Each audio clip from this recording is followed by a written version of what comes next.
Hello everyone, I'm Tim from Tim's PC and I build custom PCs to suit anyone's needs or budget, and I also live stream all of my builds and repairs. So if you would like to have an awesome new PC built and you would like to see it get put together live, send me a message today. So tonight we're going to be building Shana's PC. So Shana came to me with some parts and she said, can you put this PC together for me? I said, absolutely, not a problem at all.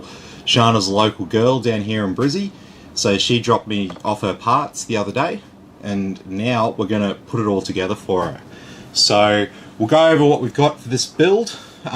You'll notice that there's no graphics card here. It's because we're actually going to be repurposing her old graphics card from her old build, which is a GTX 1660 if I'm not mistaken.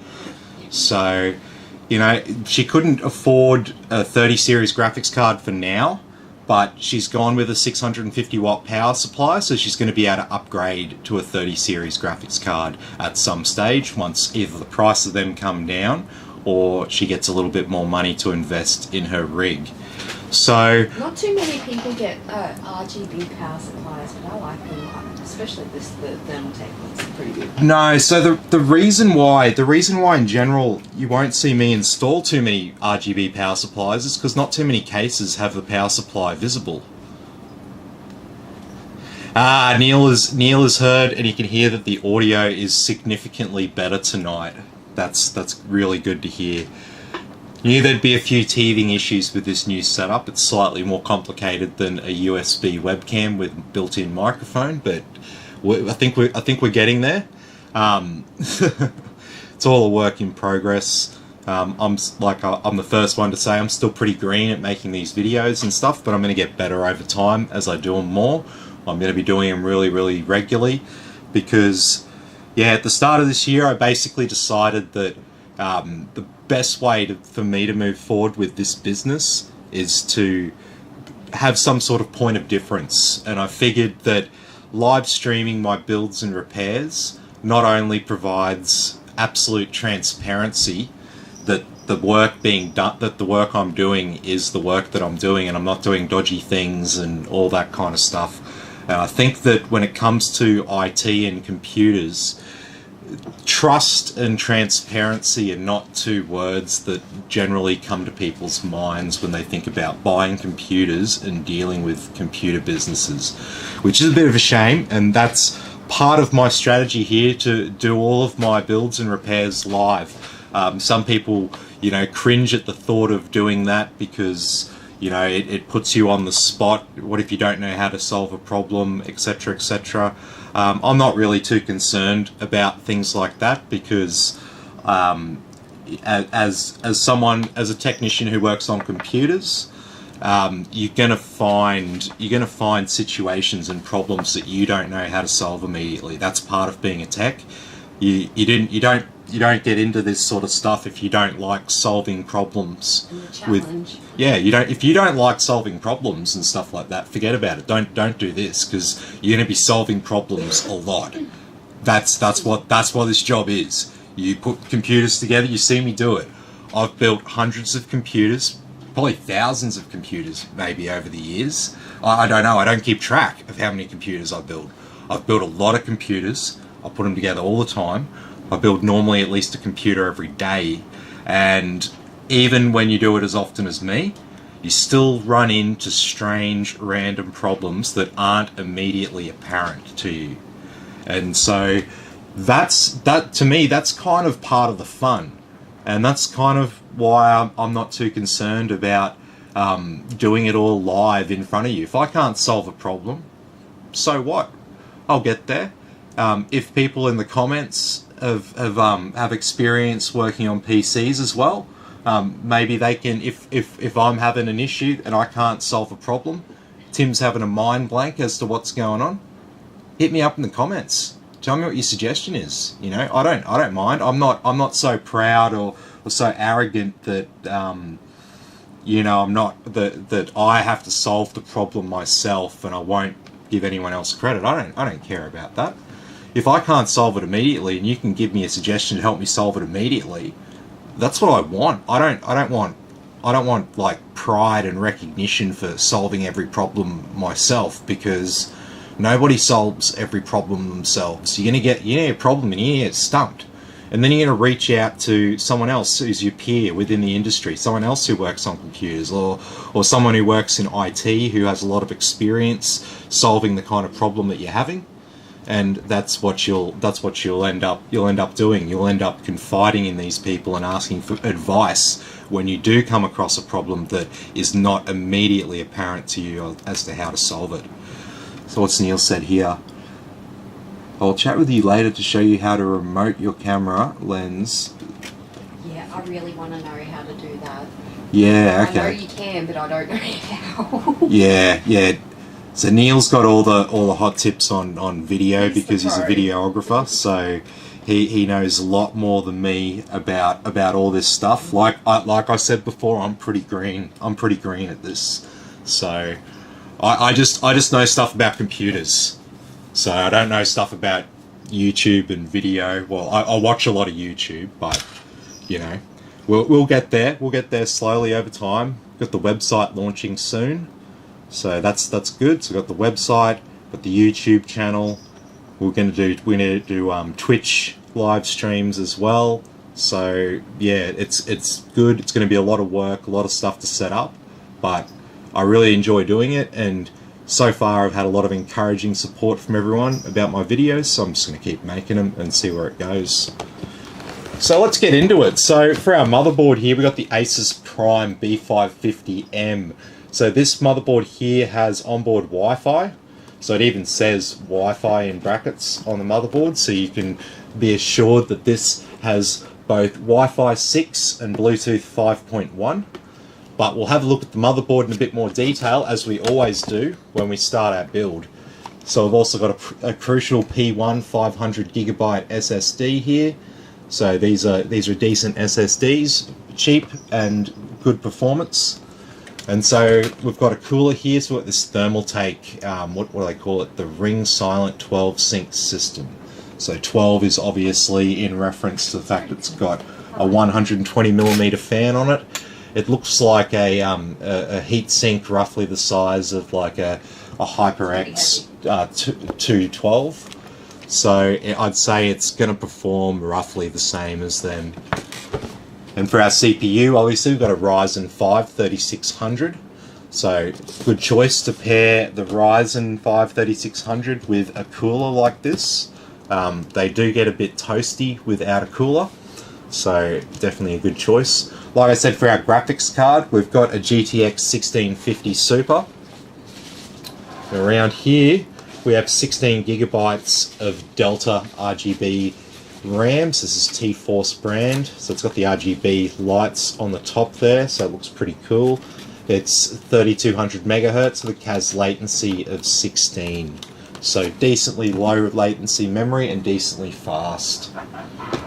And for our power supply here, we've got the Thermaltake Smart series. This is the 650 watt. It's be an 80 plus. It's just a standard 80 plus rating, so not 80 plus bronze. This power supply, yeah, I would give this power supply 6.5 out of 10 in my rating. So what I don't like about this power supply is it says 600 watts on the front, but it's only putting out 504 watts on the 12 volt rail, and the other 105 are actually on the 3.3 and 5 volt rails. So we spoke a bit about power supplies the other night and what the efficiency is with them and stuff. So I don't like to see power supplies that are advertised as 600 watts when they only put out 500 watts on the 12 volt rail. It's a bit misleading. Yeah, it is, and it's a bit of a shame that it's Thermaltake, because they're usually pretty good with their power supplies. But that's okay. For our system here today, it's not going to be a problem. And even with, yeah, I mean, you might be pushing it with a big 30 series card. You'd get away with a smaller one. No worries on this with this gear. But if you try to plug in like a ROG Strix or something like that, you probably probably gonna have some issues. All right, so what's Neil said? Could get the website up, and I'll show you how to stream both Facebook page and your website. I'm all good. I'm doing multi-stream right now, so we're on YouTube as well. What else we got? Woohoo! The corner of this comp. The owner of this comp stops gaming. He can start disco dancing with all the lights. Yeah, definitely. Alrighty, well, let's get into it. We'll put our power supply over here, and we'll just take our attention to all these other items here, because this is what we're going to install on our motherboard. I think I'm getting sick. Really? Well, I've had a sore ear for the past couple of days now, so... It's just breaking up, you'll be right. Just got this Wi-Fi antenna here from Asus. Let's have a look at our motherboard.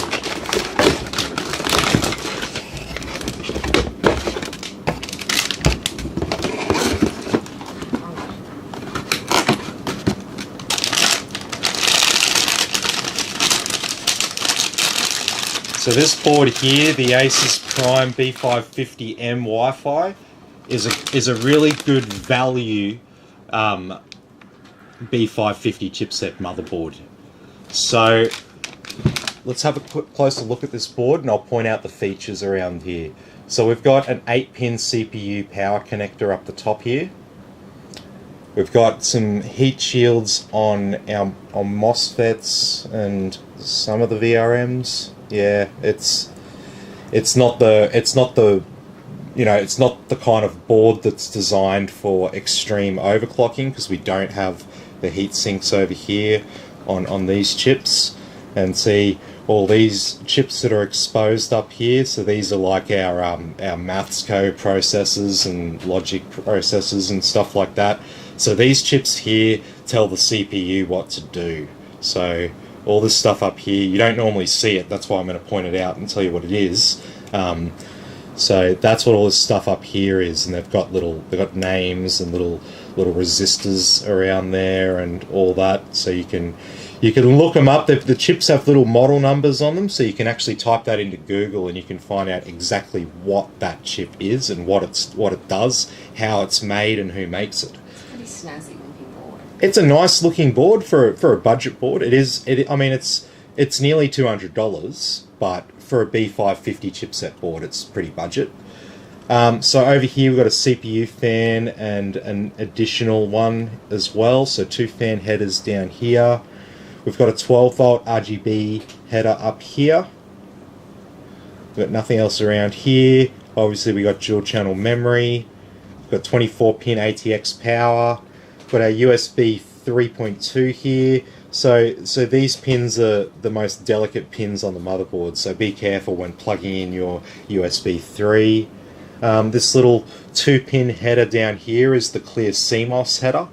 So this will reset the BIOS if you ever have any problems. Down here you got 4 pins down here. It sort of looks like these 4 pins up here, but those 4 pins there are for a speaker.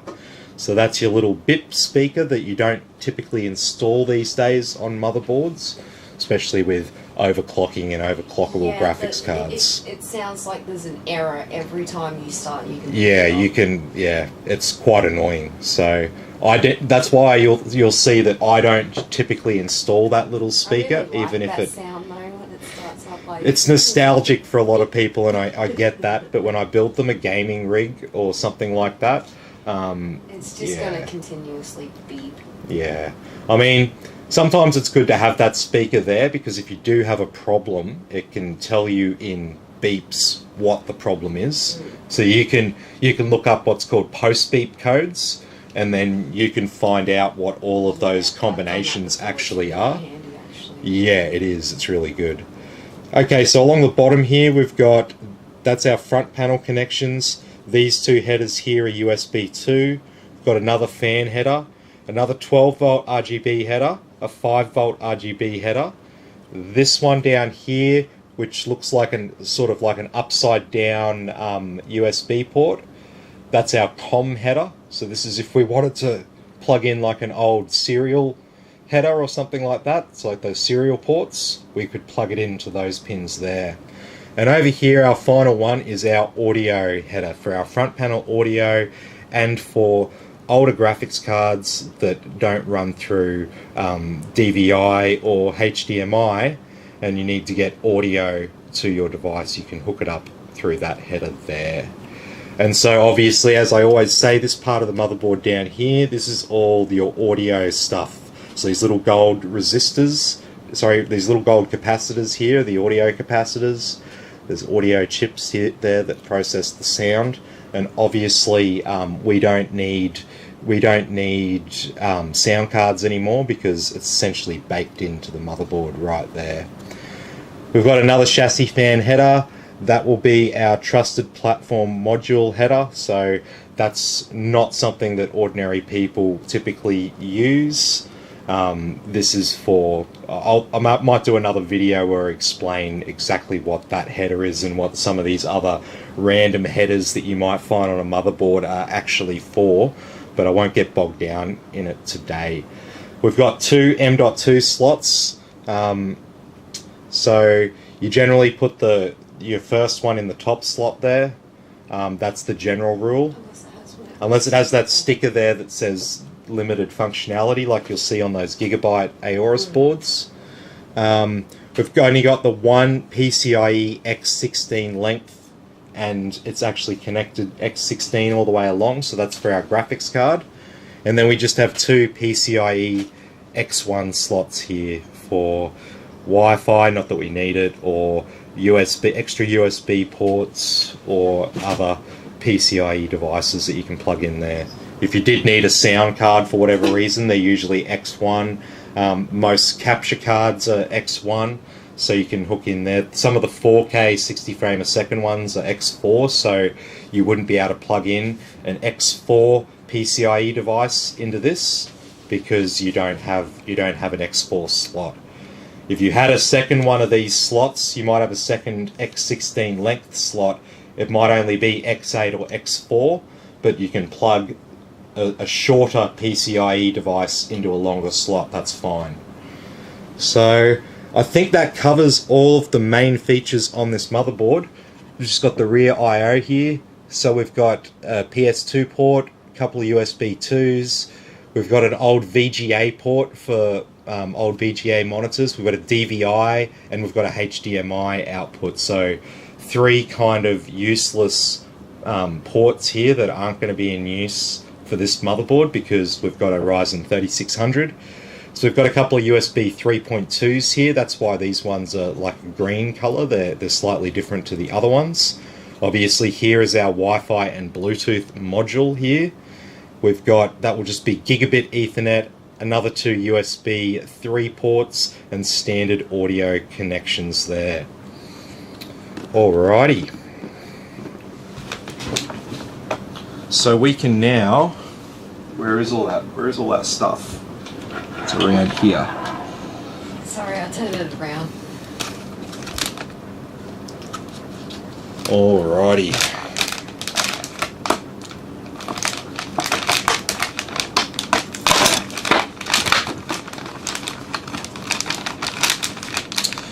So we'll start with our RAM because it's the first box that I picked up. And so with our RAM, you'll see that there's a little notch in the middle of them. The reason why that's there is because these are called DIMMs, or dual inline memory modules. And that's why it's separated, because it's actually two memory modules on the one stick. And that's why it's called a DIMM. And we've used this form factor for quite a while. There's many different versions of it. But yeah, definitely something that's worthwhile. My wife's trying to tell me something. I think she's getting up me for slouching or something like that. Covering my face with stuff. Yeah, okay. What might be better is if you just call it out and say it to me, because you get really frustrated and I don't know what you're talking about. And I'm trying to talk about other things and it's really distracting trying to work out what... Alright, well, if you're doing something wrong, I'll just come out and tell you now instead of try and be nice and like, you know, mime things to you. I'm horrible. You can't mime things to me. Alright. You can't mouth things to me. I can't lip read. I'm not that socially advanced. Trying to make a gesture to, you know, move the No, like I sort of get that, but I don't know. I don't know whether you're talking about the motherboard's not the right height or I'm not doing something right. I got no clue. Alright, so our RAM is installed, so obviously bit distracted there, but when we install our RAM, we put equal force down on either end until it clips in place. And a little pro tip when you install your RAM, if you've got branding on the RAM like we do here, it says T-Force there. Once you put one in the right way, you can just line up the writing so that they're the same way, and then you're going to stick every other stick in the right direction. You're not going to go and put it in the wrong way and then have to put it in the wrong other way.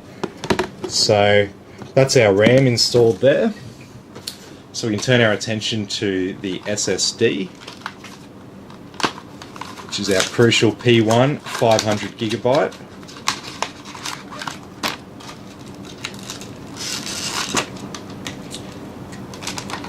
And so that's all these little guys are, these little tiny sticks. They come in capacities up to 8 terabytes. And do I have a little M2 screw here?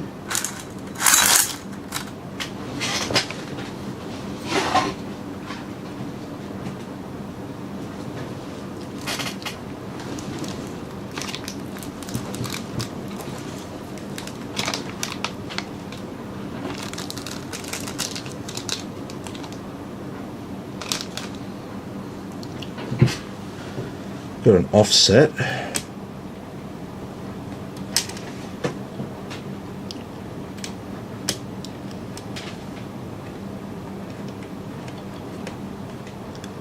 So with our M.2 drives, we need to install a little offset for it to bolt down into, and then we also need a bolt.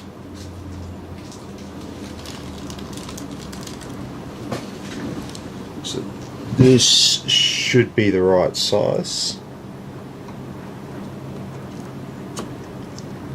Well, you know, I could do something groundbreaking like actually open the box and get the right screw and offset for the motherboard out, but you know, there's something wrong with the M2 drive like that because it sits at such an angle, but there's nothing wrong with it. It just looks broken to me. It just looks weird because they just stick up, and I'll show you, like they just kind of like they just like bounce. They just bounce up and down like that. That's fine. Actually, if you started up the computer, it would read this drive just fine. No worries at all. You could even just double-sided tape them down if you wanted to. You can do that. Yeah, they don't have to be. I've seen people use just normal sticky tape too, but that was just like, you know, testing something. Yeah, you don't. You don't leave the sticky tape on. Yeah, but recommend that. that's the thing. But if you are just testing them and stuff, you can literally just stick it in the slot, and it's going to be fine. Obviously, don't poke it while you're trying to use it. Just leave it sitting there, and it will be okay. You don't have to actually screw it down. Like, it's not like now that it's screwed down it works, and when it was up it didn't work. As soon as you put it in the slot, those pins are all making contact. It doesn't know whether it's on that angle or that angle. All it knows is it's connected, and it sees the drive and it can talk to the drive.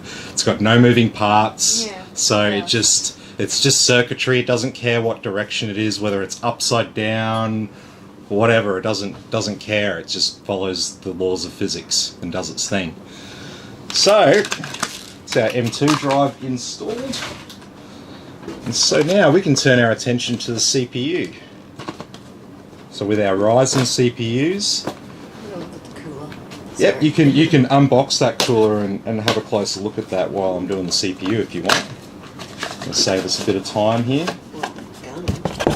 Go. Alrighty. So we've got this stock cooler, a Wraith Prism cooler. Does Shana want to keep any of these boxes? Let us know. I don't think so. But if you do want to keep any boxes, just let me know.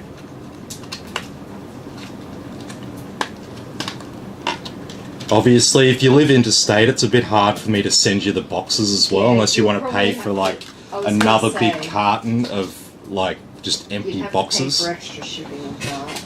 Yeah, I'm happy to do it, but it's. Yeah. Do you want to pay money for cardboard? They pay by like dimension as well as weight. So if it's like a big tall box full of other boxes, it's still. Here we go. No, we're all good. All of those pins are in good shape. So pins in the Ryzen CPU are actually on the CPU. So there's all these little delicate, fine little pins. So unlike an Intel CPU that have pads, they are quite delicate. But one thing I'll say is that repairing an Intel CPU socket that has bent pins is a much more finicky, delicate operation than repairing Ryzen CPU pins.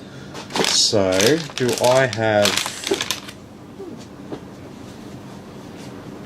A fair bit of foam in this box. Nice static foam. I don't think I've got... I don't have the tool that I use on my desk, but I have basically a thin, flat knife. And this thin, flat knife fits perfectly in between the rows of these little pins. What? And so with that thin, flat knife, I can quite easily realign bent pins on an AMD CPU. It's just a slow process. It's a long process. I've also got these really fine tweezers that I can use to get a badly bent one roughly in shape. Then I can straighten them with the knife that I use. So nice. it's a little bit too thin. The gap between the pins is a little bit too thin for like a credit card. But if you've got some other kind of card like a credit card that's like a thinner grade, I have seen some thin cards that'll fit through, and you could kind of use that the same way I use this knife that I'm talking about. So anyway, that's a little bit about Ryzen CPU pins. But when we install our Ryzen CPU, we've got this little golden triangle on one of the corners. What do we got? What's she saying? Oh, the bottom of the coolant block, it even has writing. Please remove. So did the one the other night. It did. It most certainly did. Alright, so there's a little golden triangle in the corner. There's also a little triangle in the socket. So we lift this bar that's on the CPU socket, we lift it into the up position. And we line up our little triangle, the triangle in the corner. And then our CPU will just drop down into the socket. And just put a little bit of pressure on it and just make sure that it's definitely in the socket and it's nice and fitting in there nicely. And then once you've done that, just push this bar down and it will just clip in place. There's very little resistance when you push the bar down. It basically just comes down. Unlike an Intel CPU, you've got to put a bit of strain on the bar to get it right. Christopher says unboxing the PC is more than enough for me. And Shana says you keep the boxes. You keep the boxes, yeah. I mean, they'll probably mainly go in the bin, I would say. But yeah, that's alright. I really like the cooler that you got, Shana. It's pretty cool. So what mounting hardware do we have for this bad boy?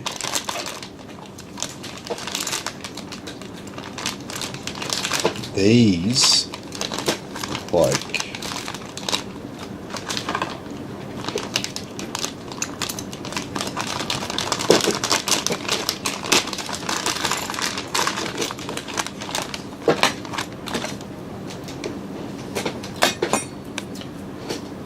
so this will be our back plate, I would be assuming.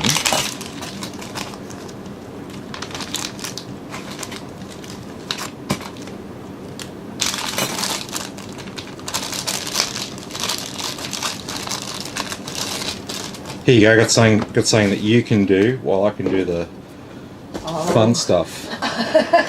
You can mount the fan on the cooler. Yeah, okay, I can do that. Alrighty, so without looking at the instructions here, I'm going to assume this is our back plate because I've got this layer of foam here, so that's going to insulate it from the back of the board. And so with that, we would be using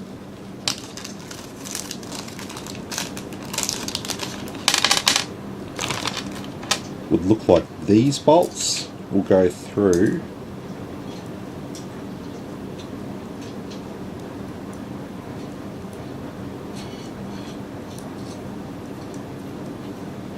yes, so that's going to fit there and there, and so we'll do our AMD bolts up like that.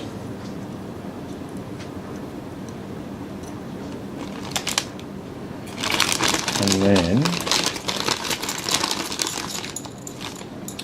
this plate here ties down onto this one and mounts the cooler and applies the pressure down onto the plate. Okay, no worries. Well, I've familiarised myself with the design of this cooler, so now we can get to work.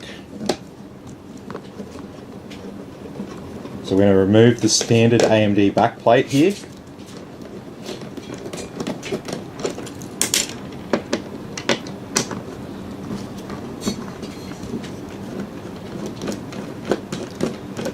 And yeah, sorry, Shana, I didn't realise you had a cooler to go with this 3600. That's why I mentioned the Wraith Prism cooler and that extra AIO that I had sitting around, because the Ryzen 3600 gets pretty toasty with a stock cooler, and if you have a good cooler on it, you can actually overclock it and get some even better performance out of it.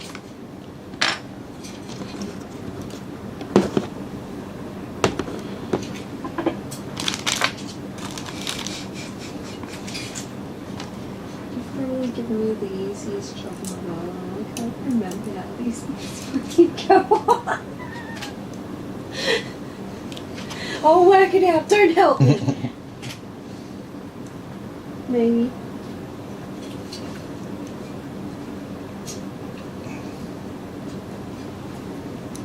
Oh.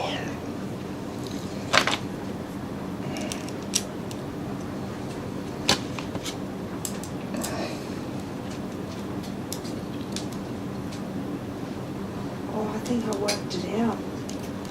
You worked it out? I think so.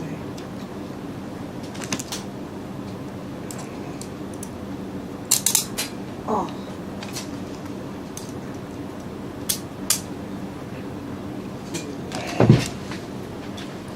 Okay, is that the right positioning? No. That's AM3 I had it in.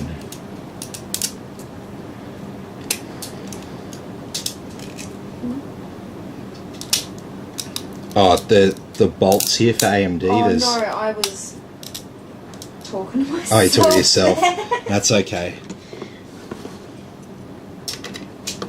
Oh, I can't do this. I don't know how they go on. It does my head in. Show me.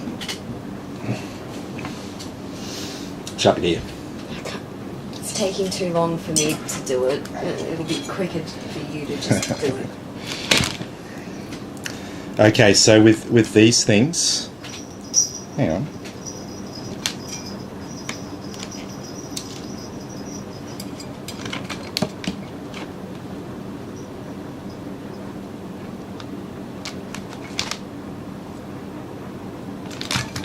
See what I mean? Like they're different. Those things they don't fit the fan. Are they meant to go on? Oh.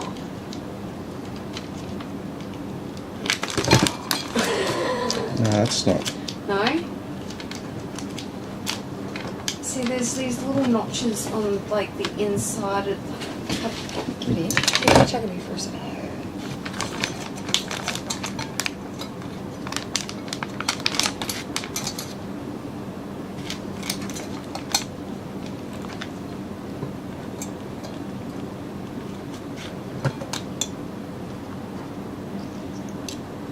Is there any other like little thingies that they give you for fans? No, they Is just that give you. it? They just give you these.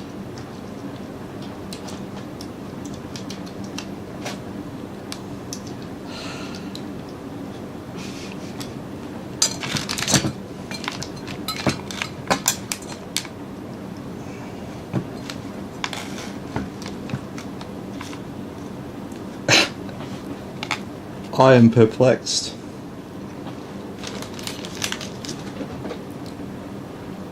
Show us the box. Yeah, I was just looking at it. They go in the little knot. There's I see. top. No, I see. I see. Get them to stay in the little Ah. notch thing. No. I get it now. No. That's all. That's all I needed to see. That's all I needed to see. Yeah. Little hole in there. Oh. That slides in there. Once you got those holes in place. Aha. Yes. It just pulls up over the side of it.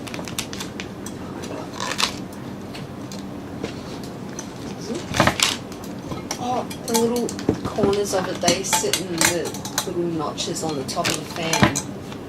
Look at the top of the fan. And the corners. Like there's tiny little notches. Ah, yep. So they go in like that. That's where the corner bit sits. That's where it sits inside the fan. Cool.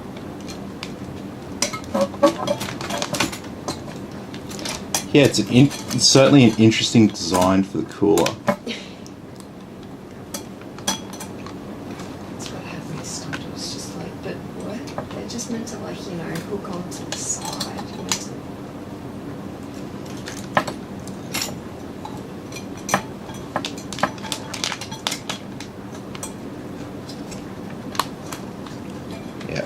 Yeah, just like that.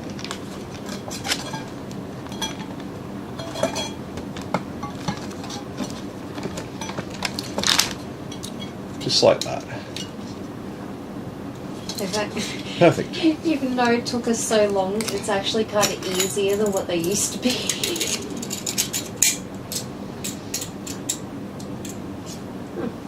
And so that goes on like that. It's pretty cool. Cool, I say so myself. Huh. But do you know what I need to do? What? I need to take the fan off. Got it around the wrong way? No. No? I need to mount Oh. that So the to the plate.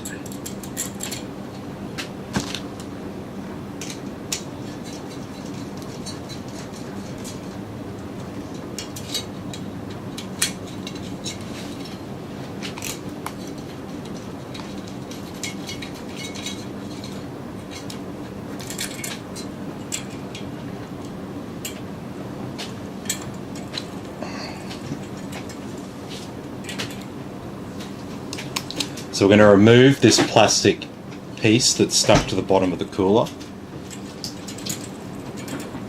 That's always a good first step.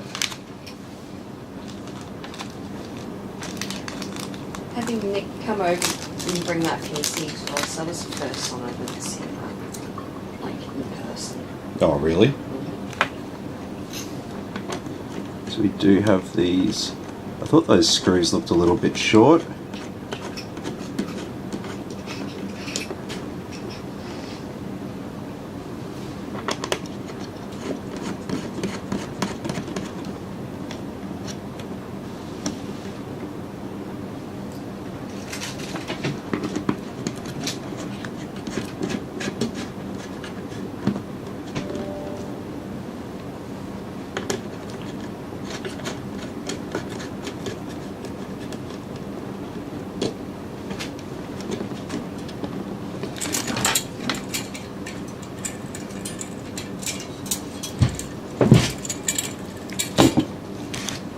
So we'll apply a bit of thermal compound here to our Ryzen 5.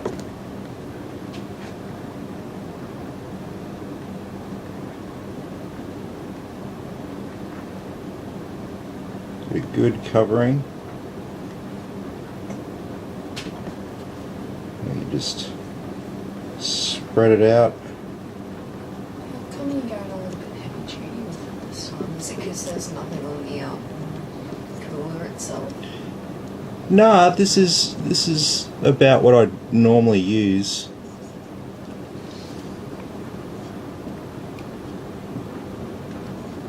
It's just it's just not spread to the edges. I'm just spreading it to the edges now. Yeah, that's good.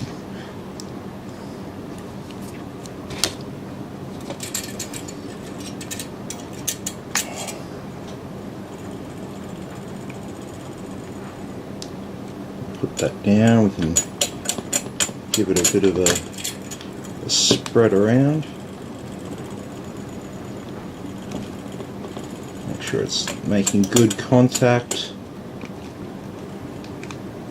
You know, it's making good contact when you can pick it up by the thermal paste.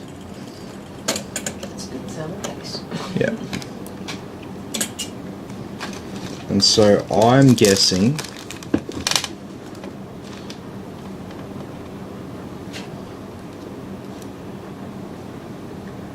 we are tightening down with these bolts.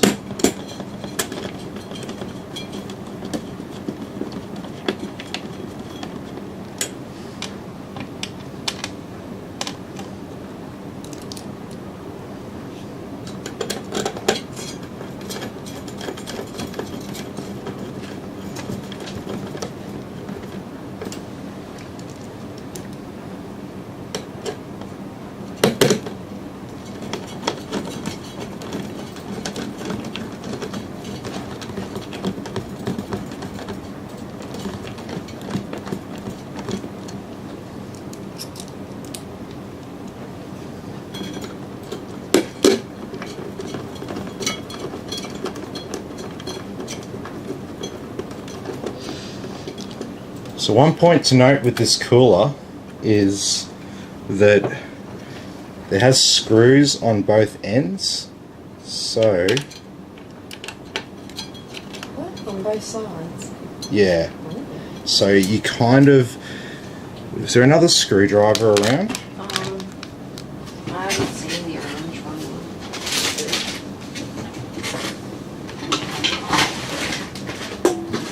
I cleaned up a bit today, and the only thing I found is a shift.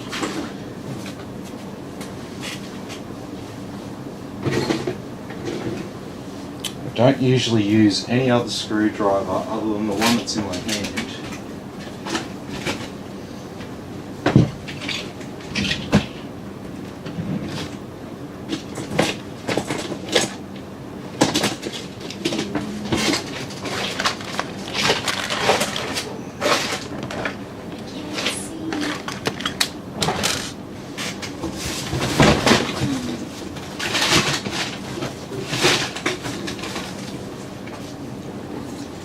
Ah, gee. No, that's okay.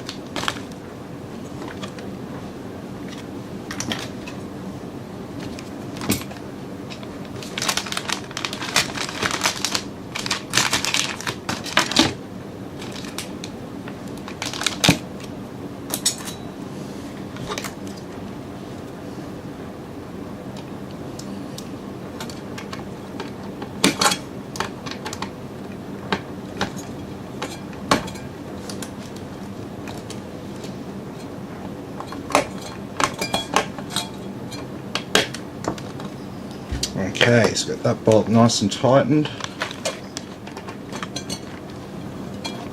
And see, a lot of people might not do this because they either don't realize that this is a problem,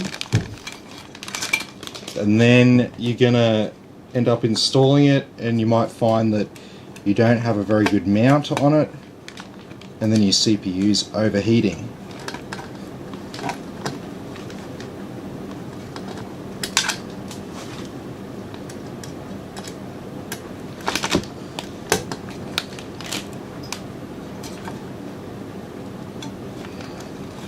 That's nice and tight there. This last bolt.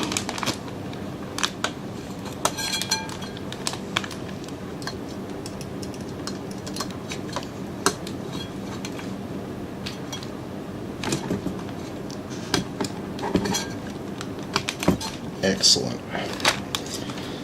There we go. One nice, firmly attached cooler.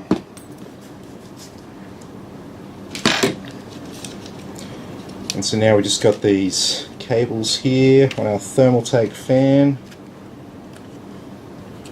So we've got an RGB here.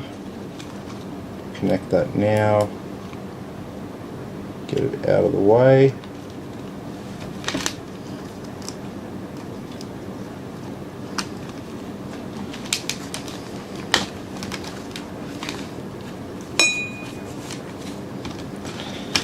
Excellent.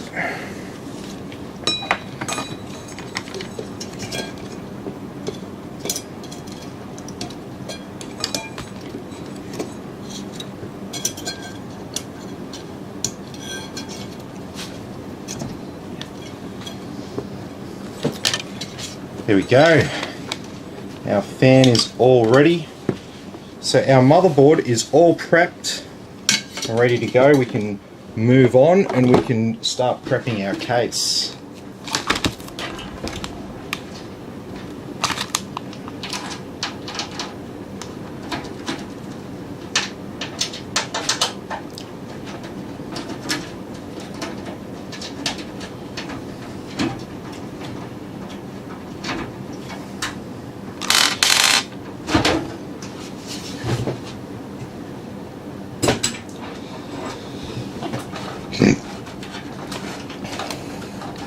Alrighty, so we'll get our mounting screws out, put our hard drive tray back in here,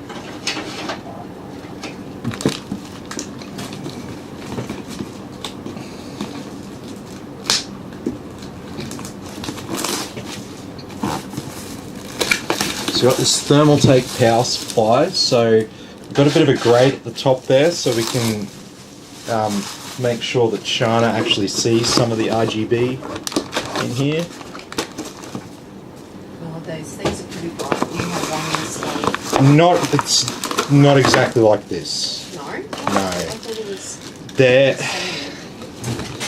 you know, there's like 12 volt RGB and 5 volt RGB, and the 5 volt one's like newer and better than the 12 volt one. Yeah, so mine's a 5 volt one, this is just a 12 volt one. So this won't do the rainbow effect, this will just go one colour at a time.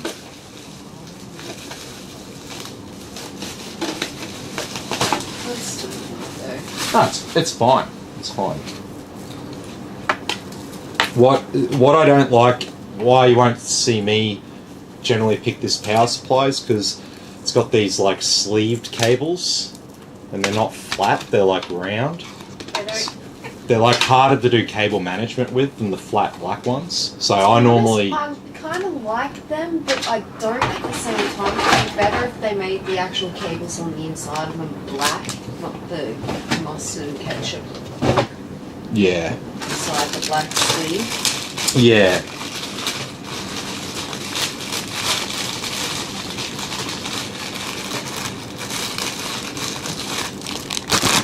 See, as a system builder, I see flat black cables, 80 plus rated, and 12 volt rail has exactly what's on the box, and I go, oh, sweet, that's awesome. That's going to be the power supply that I buy for this build, because it ticks all those boxes for me.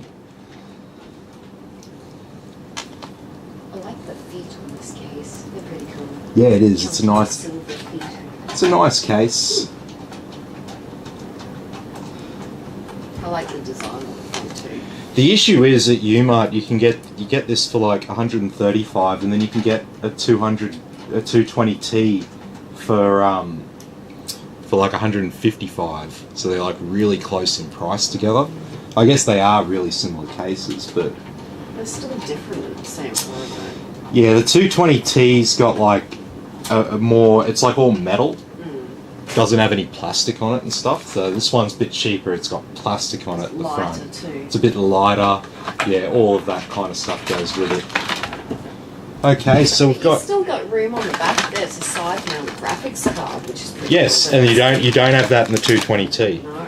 So That's one thing that this has going for it that doesn't. So we need our motherboard power, our CPU power. See, I'd like it if they made all the cables with all the pretty colours, like the motherboard power. It's got pink, orange, green, blue, white.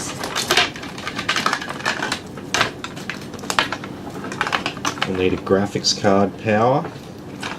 But then I don't believe we need any other cables in this configuration.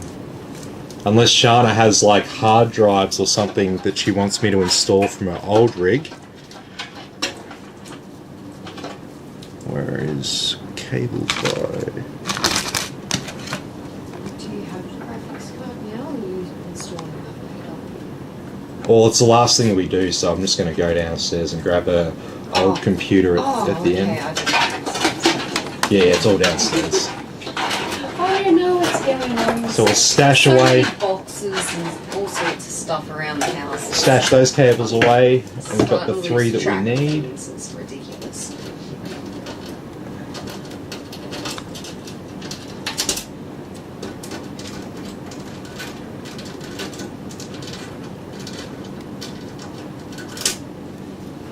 There we go.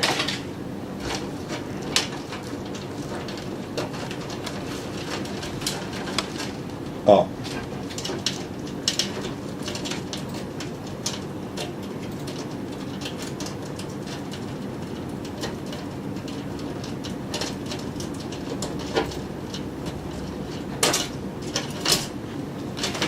Okay. How are we going for time? Jeez, 52 minutes. Yep.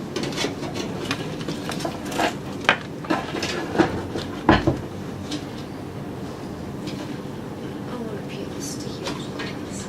Go for gold. Always do it. Go for gold. I like to peel sticky.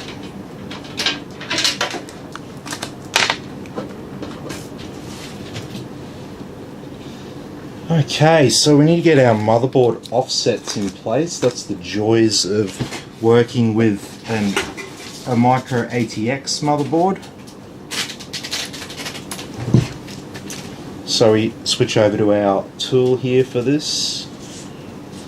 So we've got standard 3,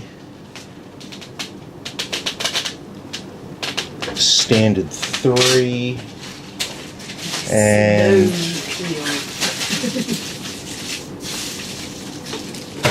Aw, bounced out of the box.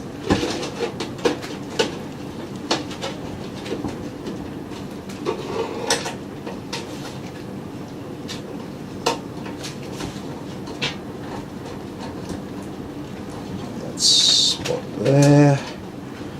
And then our bottom one is in the standard micro ATX position. Oh, Nick's not impressed. Facebook, where is my announcement that Tim went live? Ah! I know, right? It's getting confused. I've gone live a couple of times this afternoon on different You're random a top videos. fan. Facebook should be, sending you a message or something. One thing that we need to get out of our motherboard box, our mother box, is our I/O shield. Don't cut yourself on this one. Yeah, I know. I don't have any band-aids left. I'm going to have to go downstairs and ask my mum. No. Let's not do that.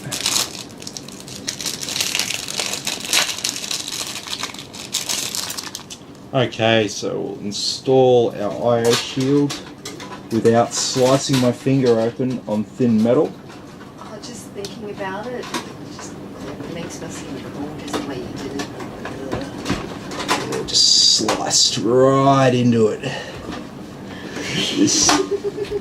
Just right through, like a hot knife through butter, through my finger. It's actually helping.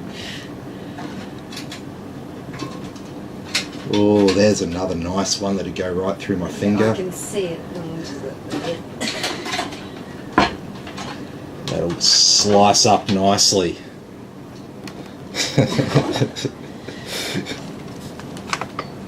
You can see I don't really care about cutting myself, obviously. Completely joking about it.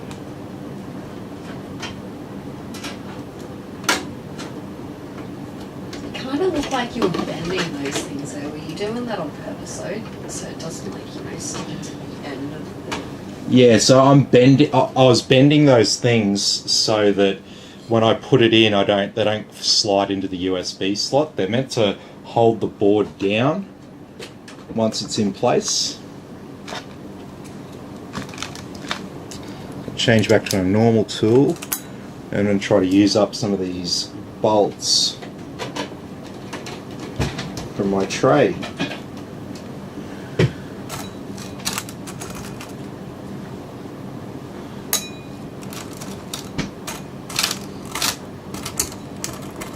Shana says, don't worry about putting the old hard drive in. It's on its last legs, so going to get a new one in a few months, then worry about getting photos and stuff off it.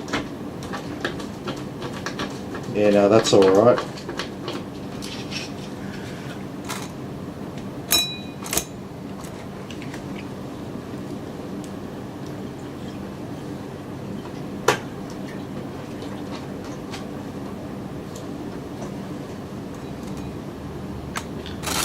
Well, if it is on its last legs, my advice is then, yeah, definitely we won't be installing it into this PC.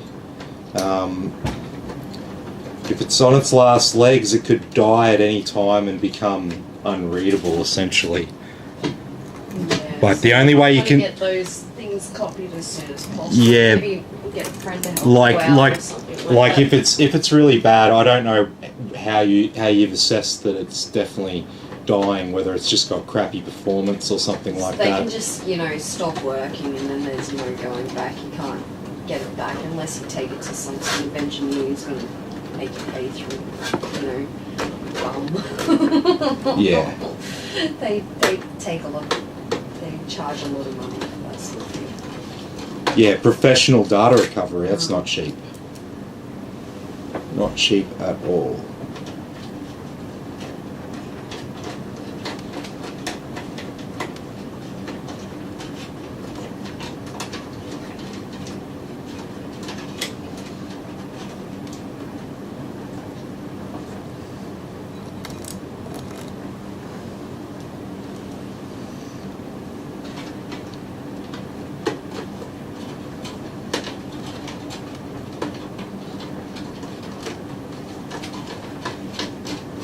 Oh, there's a button on the back of the power supply for the RGB lighting. Yeah. So you can change it. Yeah.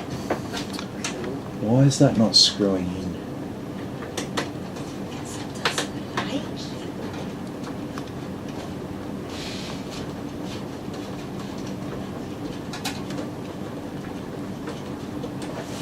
There you go, you bastard. Been getting out of my seats or something. Yeah. So we're gonna die.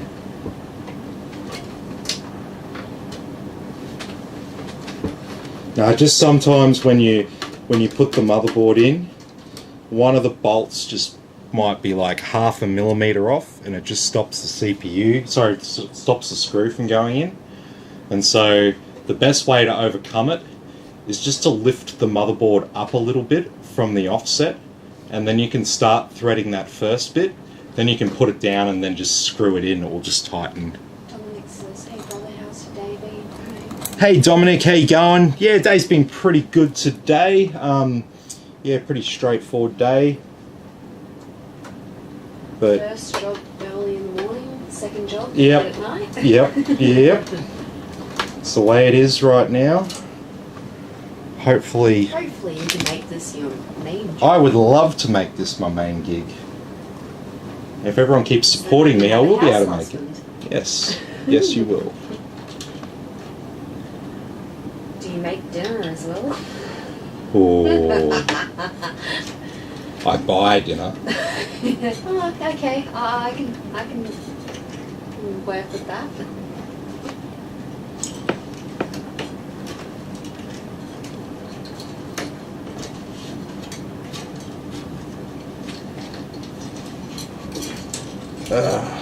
these wire ties. Move the shop. Dropped it and it went under the heat sink there on the VRMs. I'm just going to put that cable up there for now, just get it out of the way. And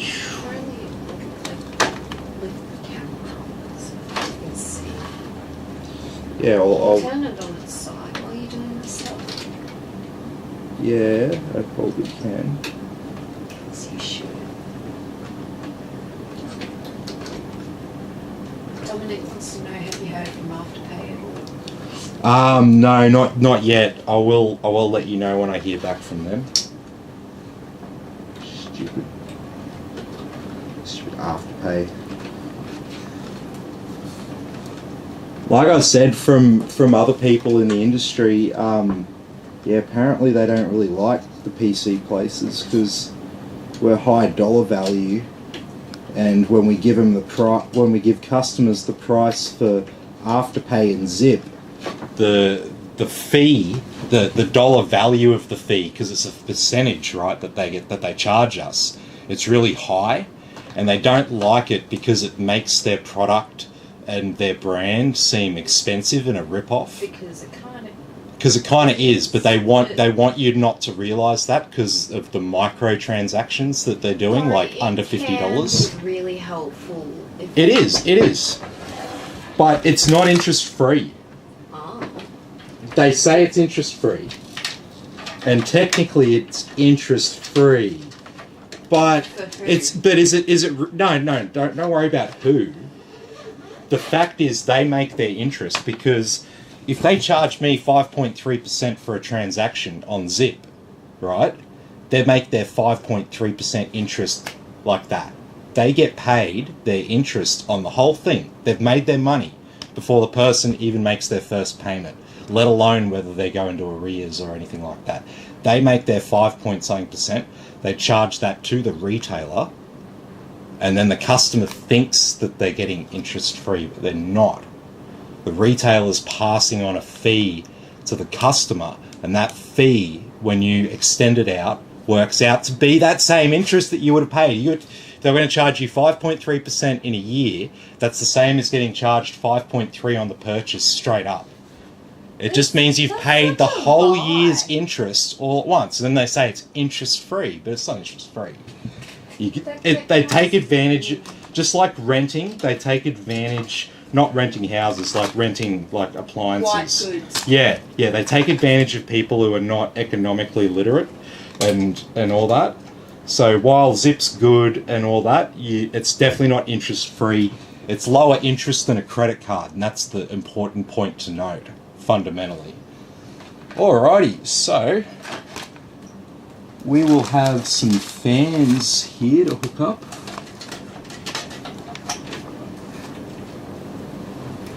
Just two.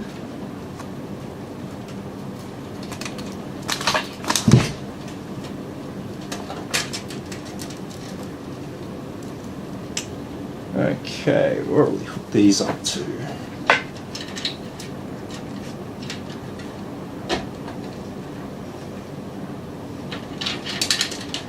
First, let's do this here.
Dominic says 2 is a no. I'll try something again. What's that? Oh, try zip pay again. Yeah, no, that's all right. I do wanna try again with Afterpay because I get almost as many people interested in paying with Afterpay as I do with zip pay. So it just makes life easier, and you can pay it off in your own time, like, you know.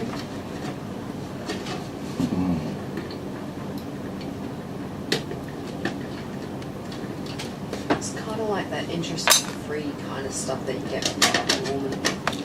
well, that's just like the zip pay anyway. If you can pay it off faster, the better. Yeah. Yeah, well, see, with those ones through like Harvey Norman and stuff like Latitude Finance and all that kind of thing, the thing with them is they charge you a monthly account keeping fee. Yes, they do. So $5.90 or whatever. Oh, I think it's even more. Oh, really? Yeah, Wow. it's a rip-off. So basically, they'll just sort of, they'll charge you that fee every month, and if you add that up over the course of the year, and then divide that by like your purchase price, you can work out how much interest you actually pay. And so that's one of the sad things about all that sort of stuff. If it seems too good to be true, it usually is, unfortunately.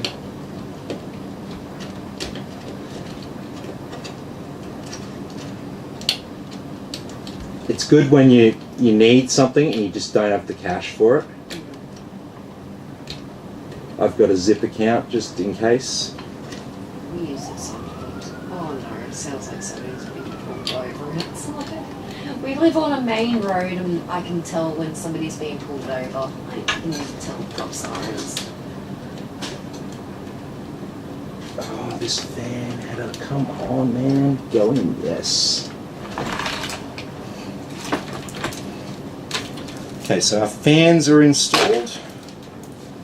So we've got a USB 3 here, so that can go in. That goes in over here. That's kind of good. We can discreetly mount this with our power supply cable. There we go. That'll be easily cable managed. Got this front panel audio connection. So it's good that they left us a spot for that.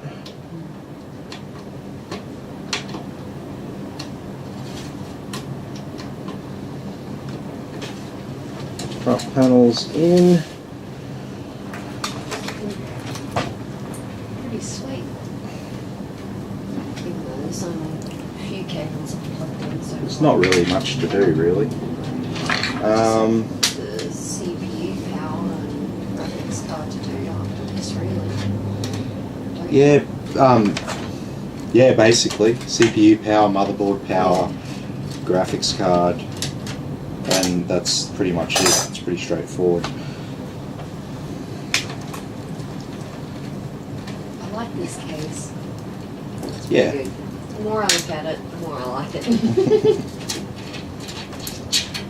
Kind of reminds me of the oh my god, Quinn cases, like the size and the shape. Oh, Where no, the it's holes bigger. are placed and stuff like that. It's very similar. This is bigger though. It is just a little bit. Oh, It's a little bit longer. no, it's like it's a size up. Is it? Yeah, this is a full ATX case. This is a mid-tower case. Okay. Well, Whereas the other one's a bit deceiving, I guess. It's very similar. Maybe I'm not used to as many cases as you are.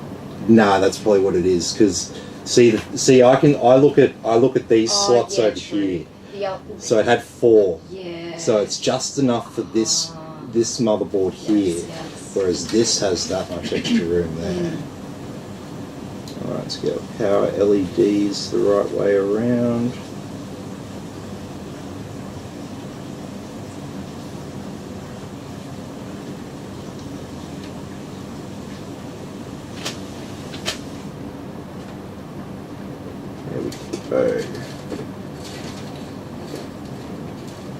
Stash them away like that.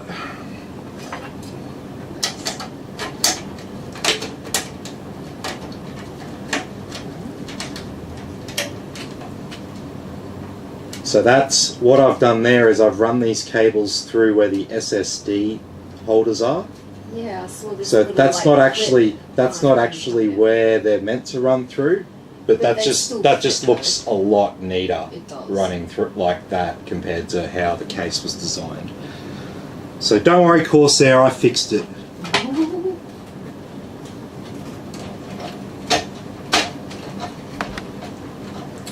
Oh, but I reckon they maybe made those holes just big enough so you could put those cables through though.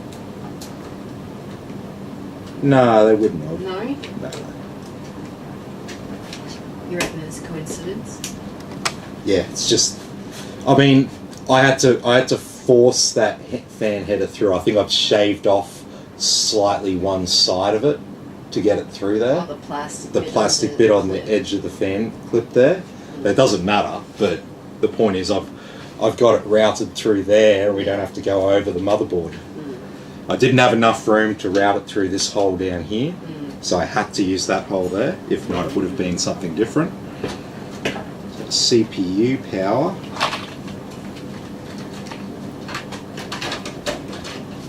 Up the top here. Oh, and look at that! I've actually got room to plug in my CPU power connector. As opposed to, usually, I struggle to get this one in because we're installing some liquid cooler or some shit. Some motherboard that has like hardcore shrouding going on. Yeah, that's usually the way. And see, it's not, you gotta like bend the cable around on a funny angle and stuff. It's really hard to do it when there's no room. Like, when you see me struggling with it, it's literally a struggle. It's like literally just above that.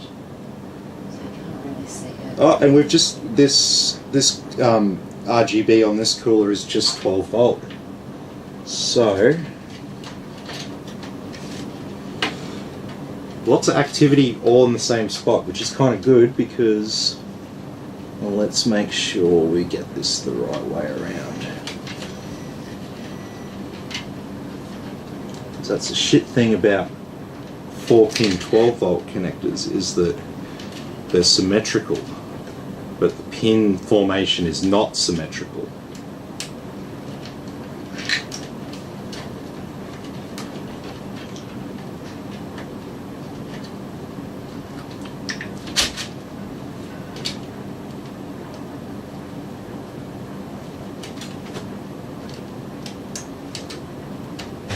Okay, that's installed. So we'll go and grab, I'm just going to go grab Shana's old computer and get her graphics card out of it.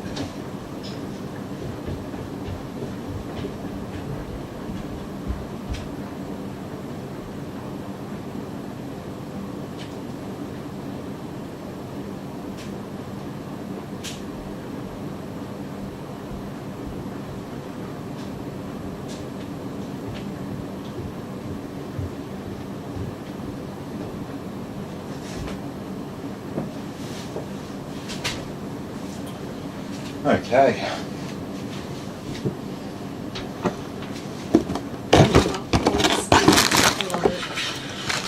So here is Shana's old rig.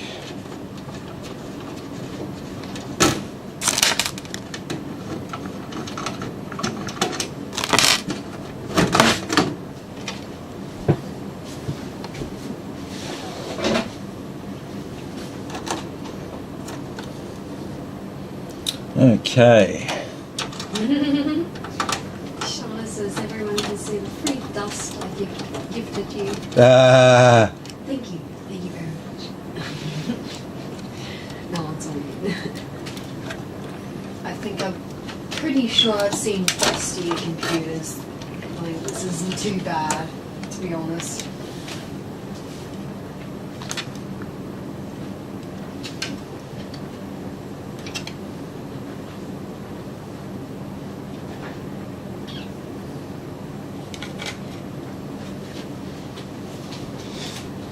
You still got sticky on your graphics card. Oh, no way! If it's still there after this stage, we leave it there because there's a good chance that she likes it there.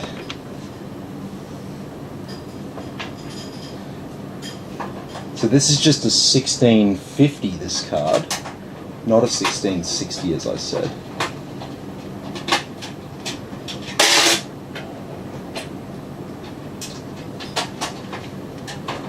It's an earlier model Phoenix.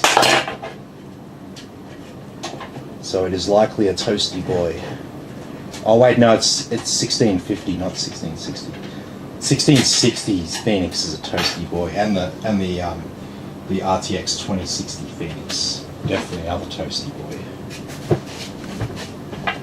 That's why it's the only RTX 2060 that you can buy right now, pretty much, because it's the one card that nobody maybe wants. Give it just a little courtesy blowout. With the blower. Well, I don't like touching old graphics cards too much. Yeah, there's just too much of a chance that something could go wrong. Fair enough. I don't want to do that. Yeah, this is Shana's like only graphics card Yeah. here, so we definitely I don't want this want to do that. to work. I'm a noob, so I don't. Yeah. Tim's the expert here.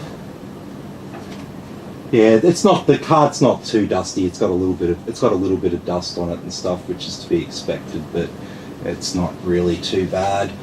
So this card's just powered through the slot. Nephew put that in September, was secondhand then too. Yeah, okay. But obviously it works fine for you, or you wouldn't be getting me to move it over into the new build. So that's pretty much it. Do you want me to install the SATA cables that come with this? Do you plan on using any other hard drives and stuff like that? Because I can put these cables in place for you now to make it easier for you to upgrade and add things to it.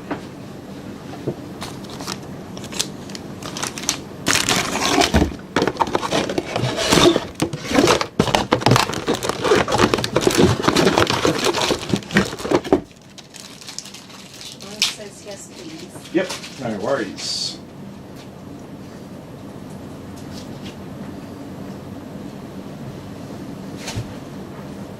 So what do we got? Don't have any sideways facing ones. No.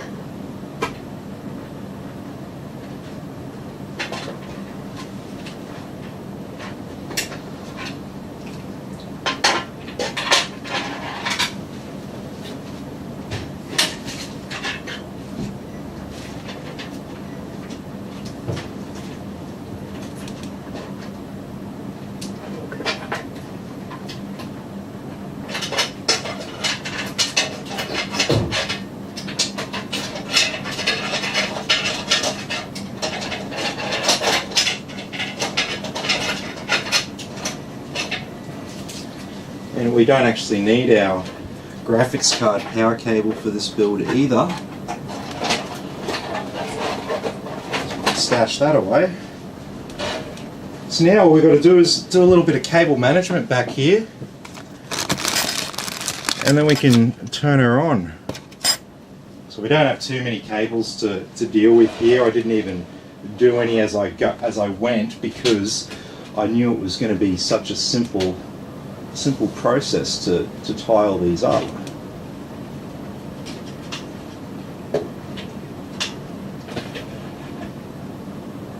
Tie up these RGB cables.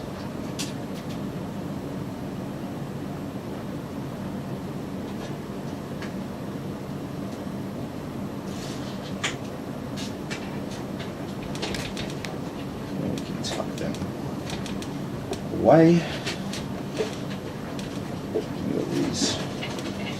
Front panel cables and stuff.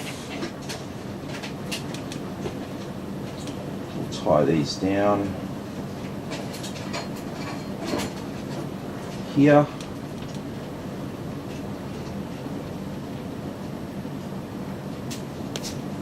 Just making sure that we're Nice and tight down there.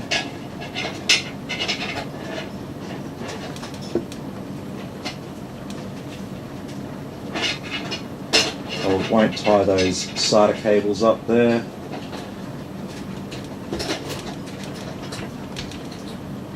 Actually, I don't think I'll tie up any extra cables there because we're not going to have any problems getting the back on this now.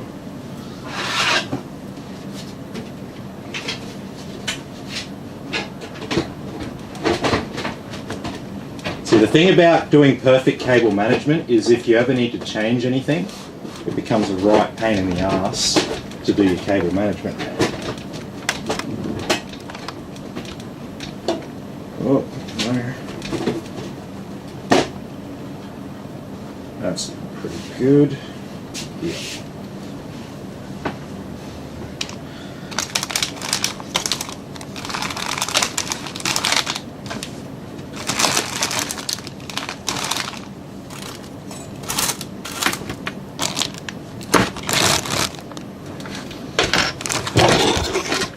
Where did those back bolts go?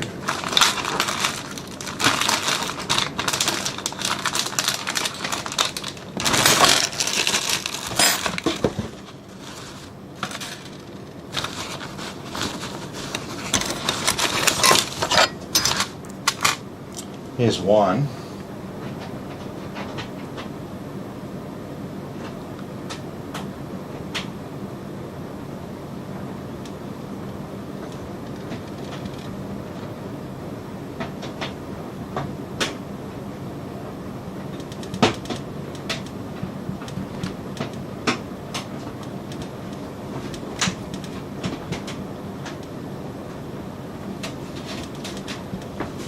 Okay, we'll put the glass back on. Where did I put the glass?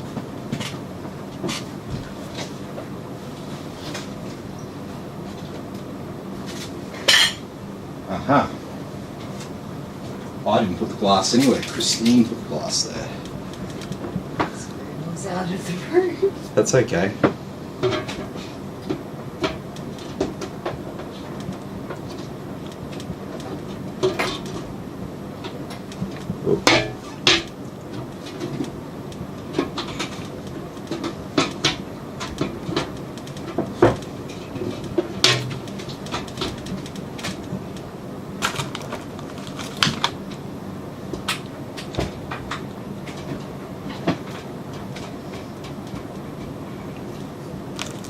How are we going for time? 9:23. Yeah, sweet.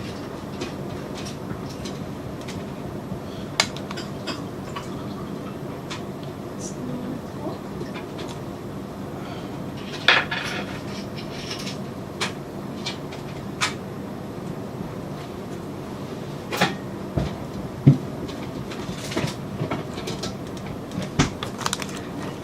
Mm-hmm. Sure do. Okay. Put Shana's old rig down here out of the way. And let's hook her up and give her a test. Display board. Lock up that HDMI on the motherboard. I'm pretty sure Shana knows not to use that one.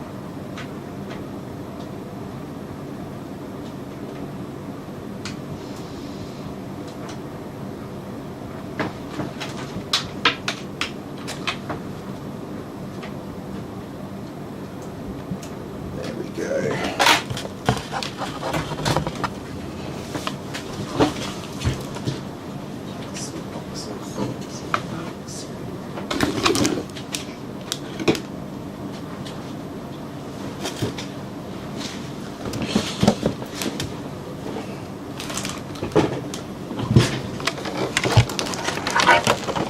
Okay.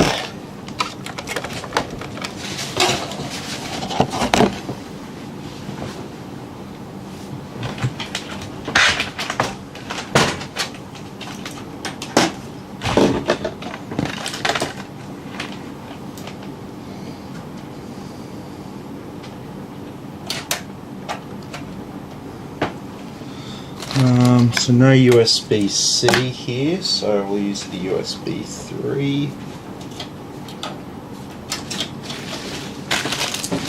We'll connect our Wi-Fi antenna here.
Get on there.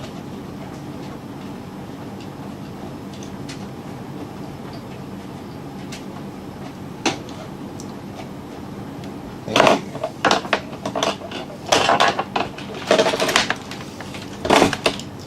you. Okay, so as normal, I'm going to come around the front here so I can see the screen properly.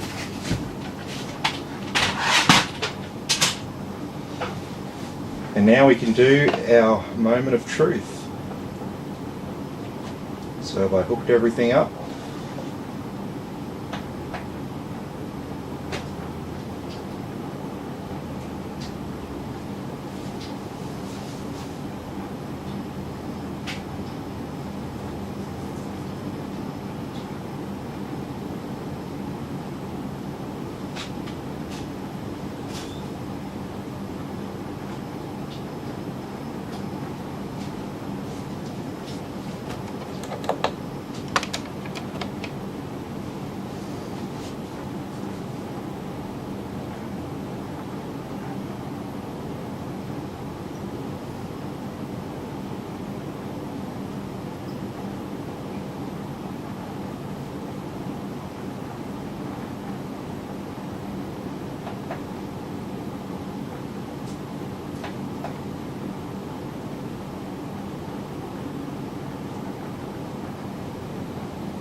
Can't you get a display?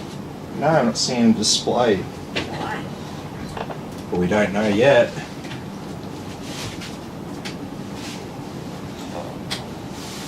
Ah, the joys of PCs. Mm-hmm. So this is where our little friend the speaker comes into play.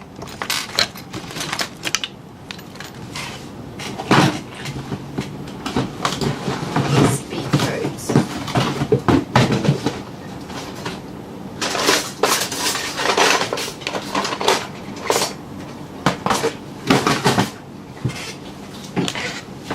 It's like Morse code and beeps. Yeah, basically.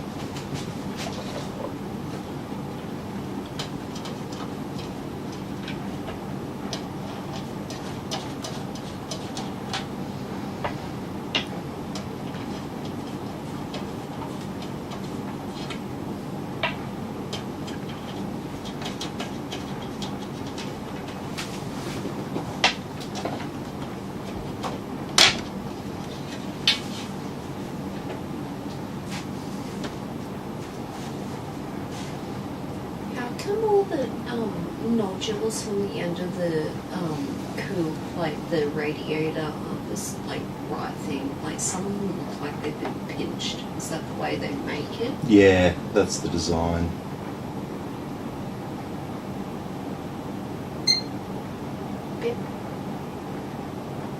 So Sounds good. that's no that is that bip that you hear there. That's a no problem bip. Okay. So that's telling me. Maybe it's the cable. We were having problems with this monitor earlier. Maybe change those TCL.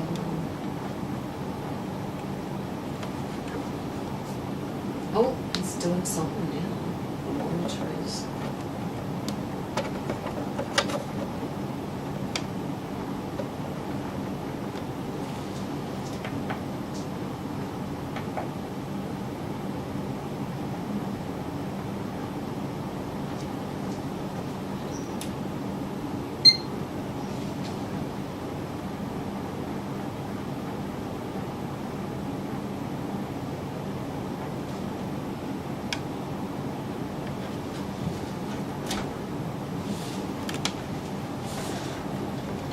Could be the monitor.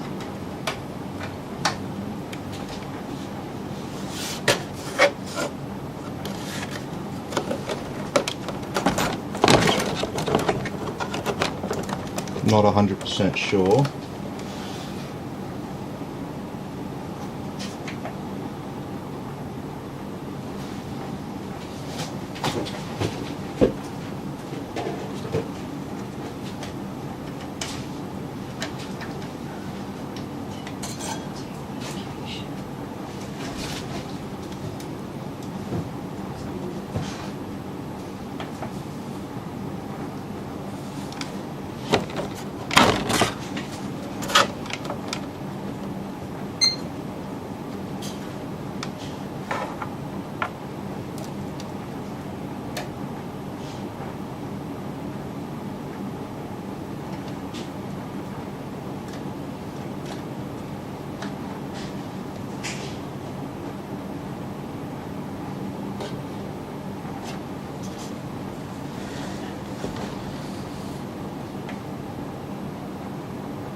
Let's try this one more time.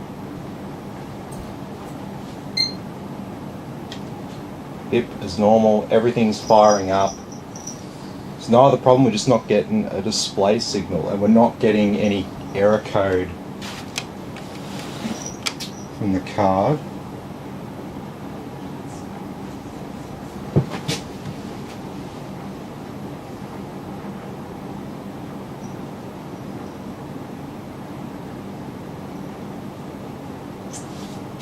Okay.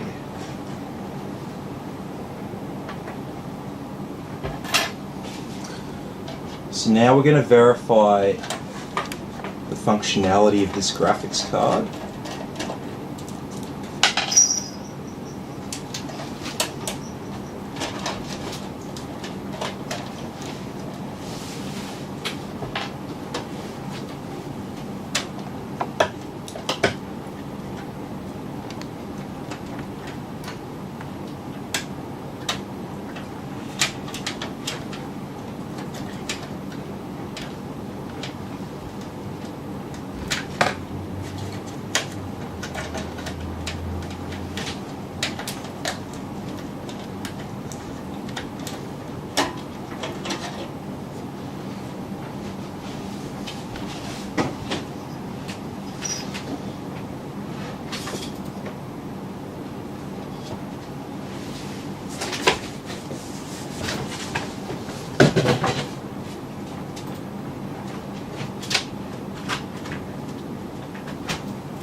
Okay.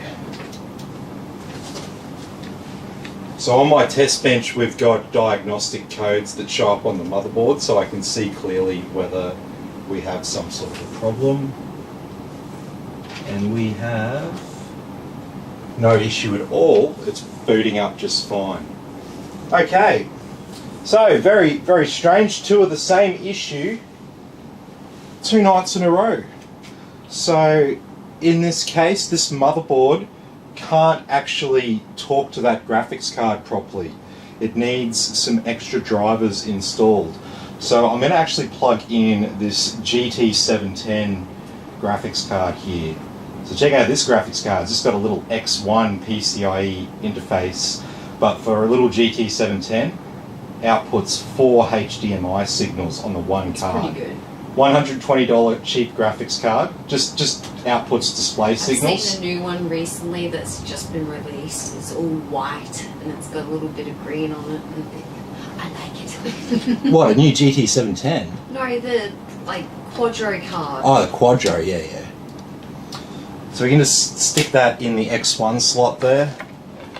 We can just plug in a HDMI cable. And now we can try the same thing again, because now we know that there's nothing wrong with the graphics card.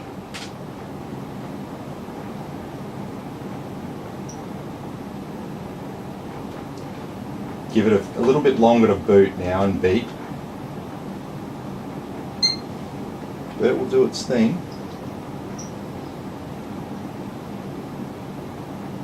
And there we go. So, if you're curious as to what's going on here and why it's I doing... was about to say, why is it doing this? Why can't it talk to the graphics card? That looks a little bit weird. That looks like it's stalled.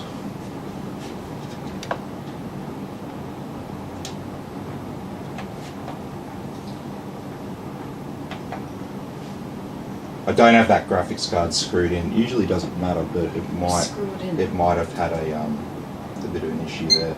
No, I've just rejiggled it, so it should be fine.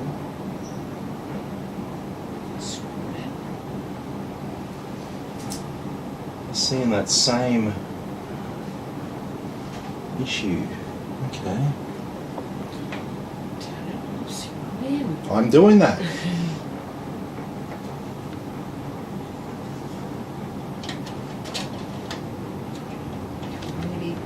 I'm even going to put this in this X16 slot.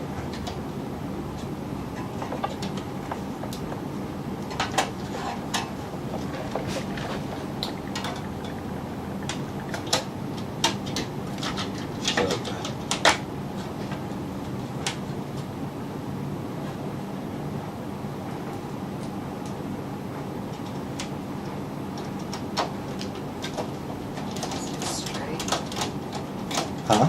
Is it straight? Yeah.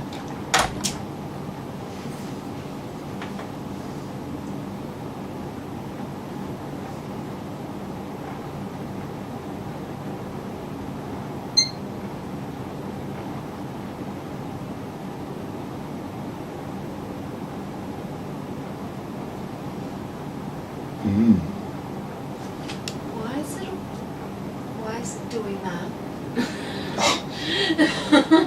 You're asking me. Yes, I am. This is a very weird symptom. Oh, it just got. It was doing something and then you. But then I pulled these cables out and it did something. You've got to remember, I actually physically did something then.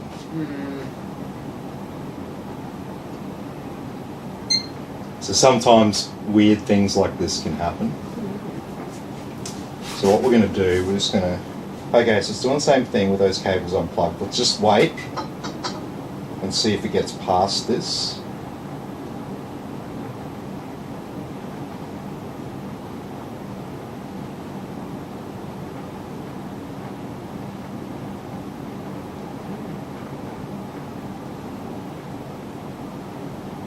Okay, so what have we got here? Just the normal detection settings. Let's enter to recover BIOS settings.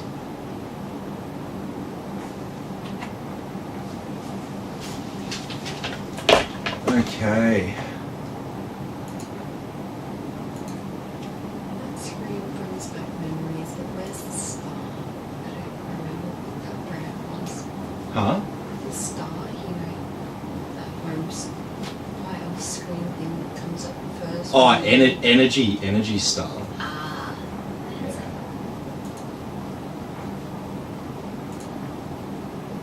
Yeah. Okay.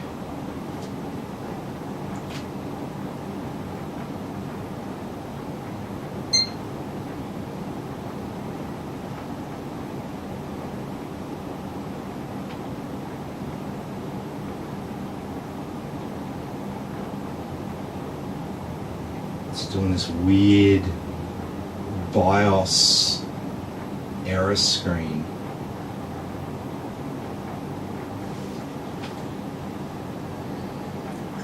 Could it be like the No, we're past it. We're past it. So whatever the issue is here, it's likely going to be resolved once I install the motherboard and chipset drivers. How come the screen looks purple instead of blue? It's just the angle that you're sitting on. No, it still looks purple to me.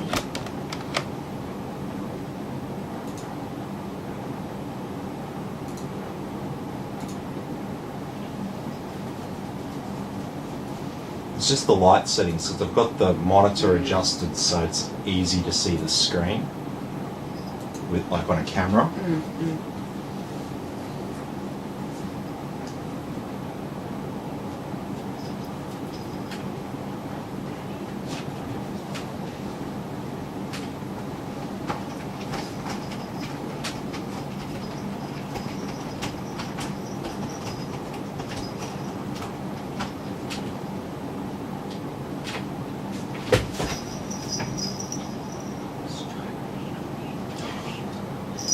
I was trying to move out of your way. I was trying to lean on you so I could cut the cat.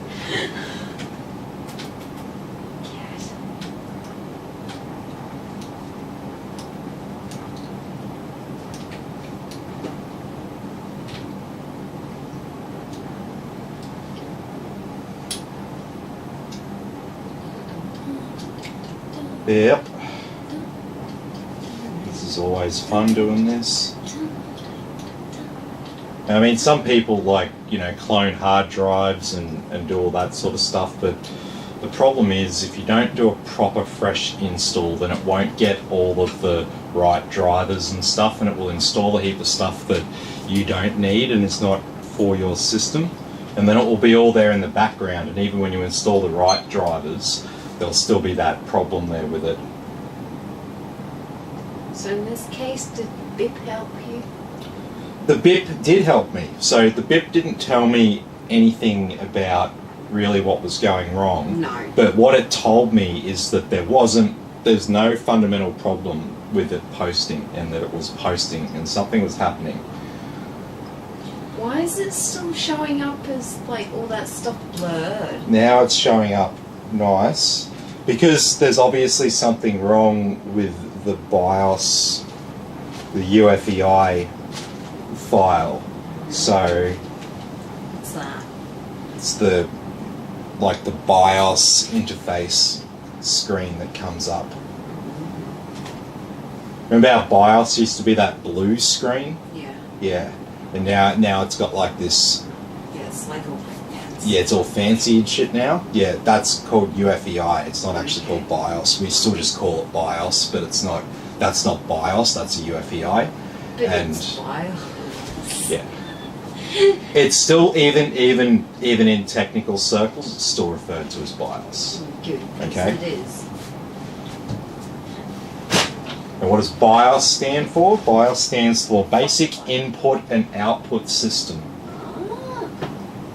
The answer's oh. And that's what it is. It's the basic input-output system for your motherboard. So you control all those basic processes. It's got nothing to do with Windows or any of that. It's just, controlling your hard drives and talking to your graphics cards and your memory and all that kind of stuff. If you want to do anything with your computer, you need to first go into BIOS and do something.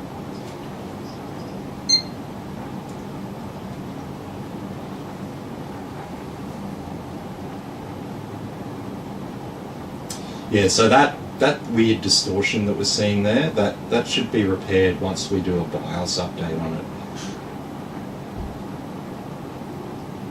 BIOS update, get proper NVIDIA drivers onto it.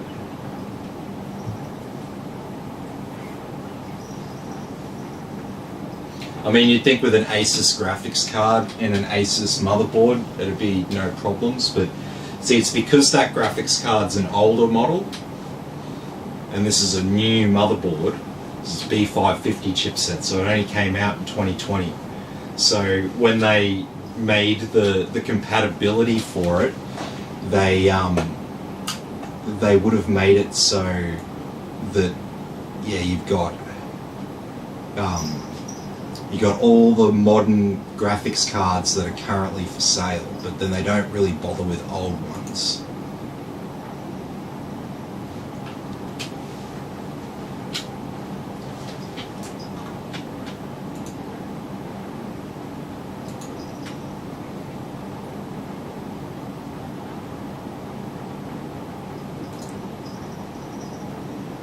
So we don't connect to a network at this stage in the installation because it makes you sign in with your Microsoft account. And because I don't like to make accounts and I don't like to ask for people's account details, I just make a blank account under user.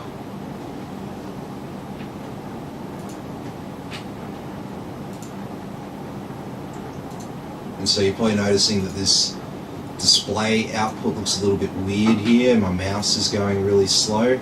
That's because this graphics card doesn't have the right drivers, and because it's a GT710 and this is a 4K screen, it's kind of struggling on default drivers to do the 4K output efficiently. But that's just this GT710. It's got nothing to do with the rest of the computer here. It's got everything to do with that display driver. It's running at a really low refresh rate here on default.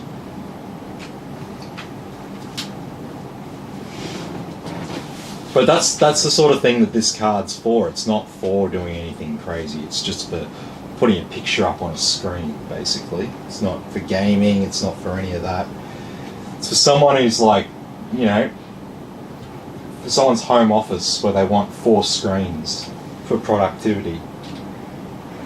That's what the card means. Yeah, I mean that's what the purpose of it is. Like the GT710 is a very old graphics card. Like the GPU, the processor on the card, that was released back in 2016, so it's 5 years old. And when it was released, it was a budget low-end card. It's not designed for gaming or anything like that. So if you see a computer with a GT710 in it, and that someone's selling it to you as a gaming computer, run very far away. What are you trying to do? No, I'm just like looking in the cameras, trying to like look at the RGB. See, angle looks good. Okay, so first up, because people are watching this, I'm gonna make this screen a bit bigger. There we go. We'll connect to a network.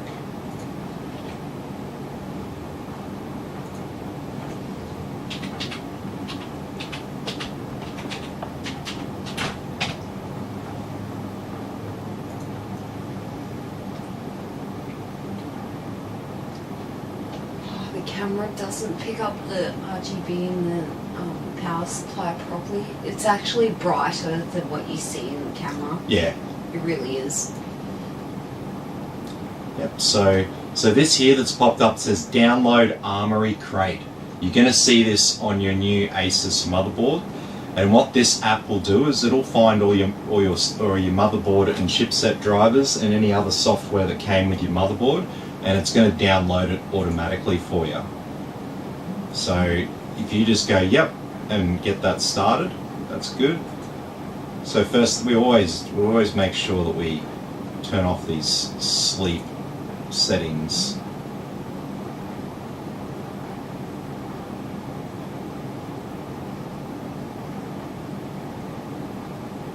Display.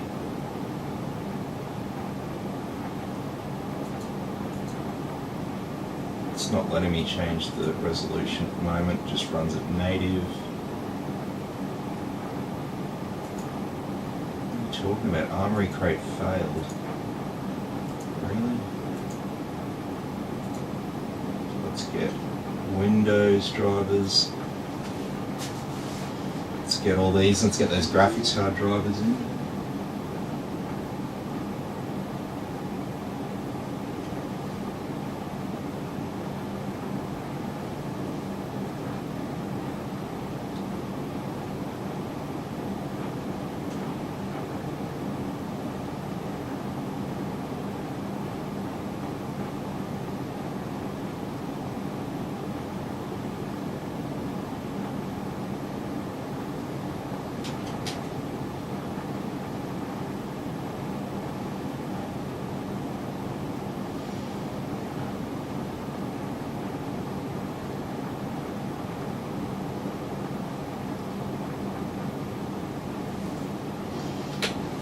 Alrighty.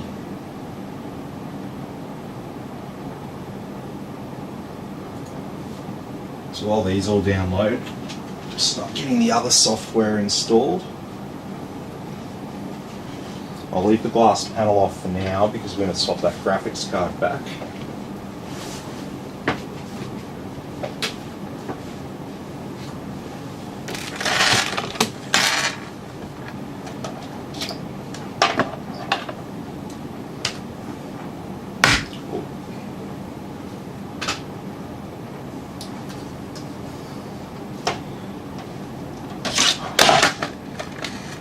Yeah, just smash my SSD around, it's okay. Fine, no. That's the thing. Yeah, Like, you pretty can hard do to that break to one. your SSD in 99. There's nothing really in it to 0.9% break. of the time it'll be fine. Unless, you know, you chucked it off your veranda and... like that one.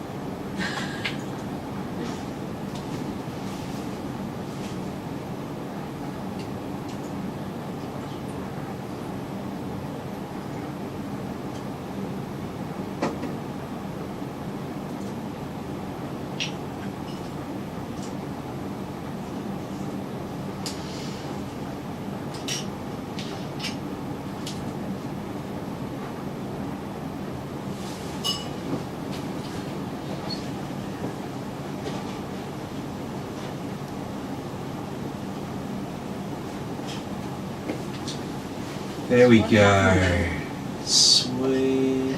Everything's tiny. Yeah, there's the actual graphics cards drivers has been installed. Jeepers. And see how it's not just slideshow anymore? Now the graphics card is functioning normally because it was really struggling to do the 4K on that card with a Microsoft Basic Display adapter driver.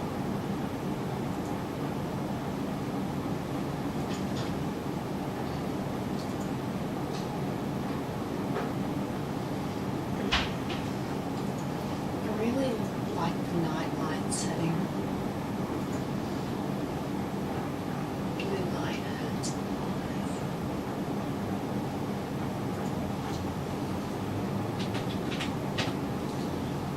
I don't really get the blue light thing. What?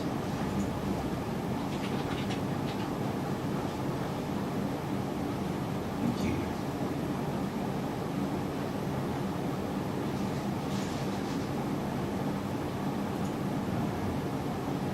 Really wants you to sign into your Microsoft account.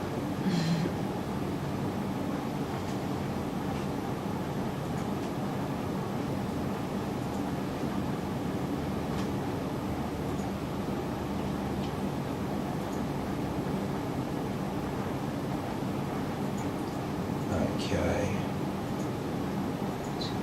GeForce Experience installed. Let's get C.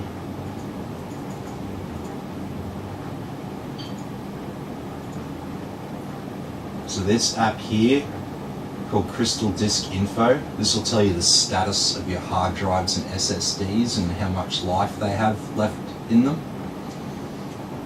I like this app. You can change what the little character looks like. And this next one here called Crystal Disk Mark allows you to test the speed of your hard drives and SSDs.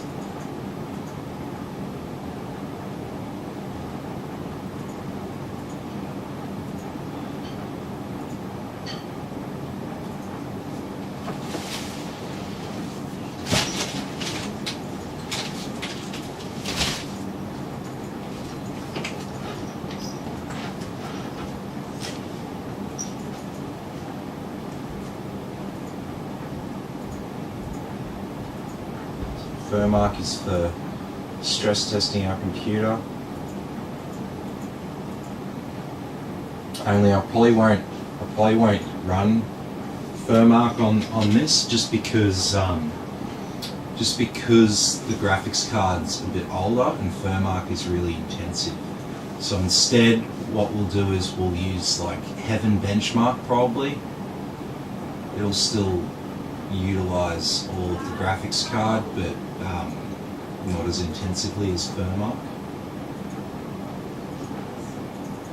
Obviously, if you've got your own stuff, you can do it at your own risk, but because the graphics card is not mine, I'm not taking that risk with the customer's card. MSI Afterburner is an important one, so it allows us to tune our graphics card and get some statistics via Reva Tuner Statistics Server.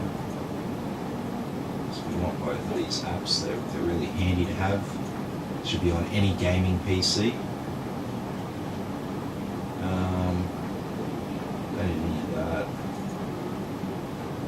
Install Steam because like everyone uses Steam.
Oh, nothing, I was just installing stuff.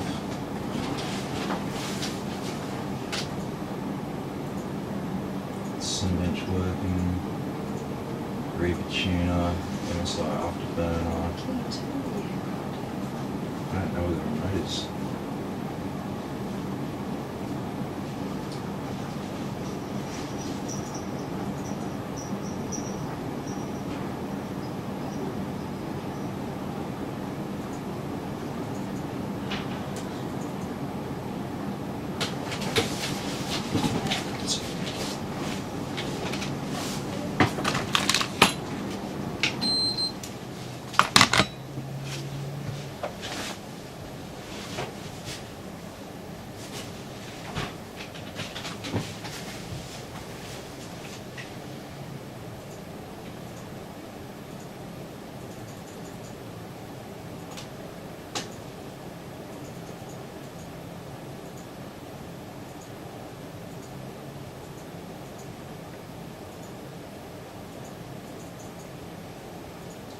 And this is just the software that comes with our SSD.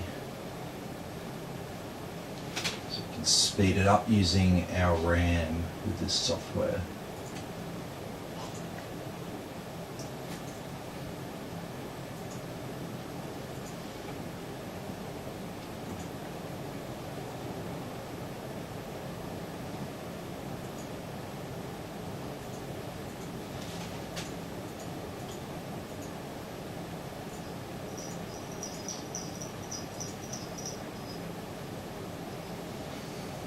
Come on, Windows, please download all of these drivers for me.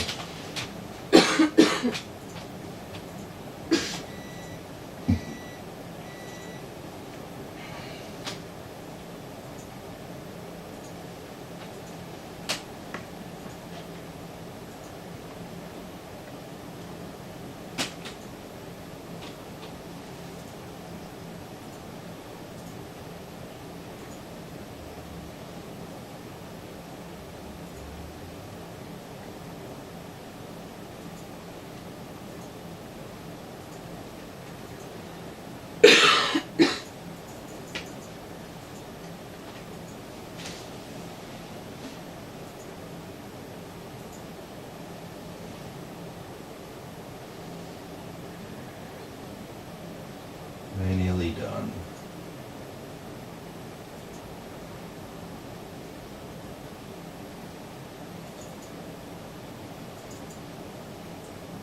Okay.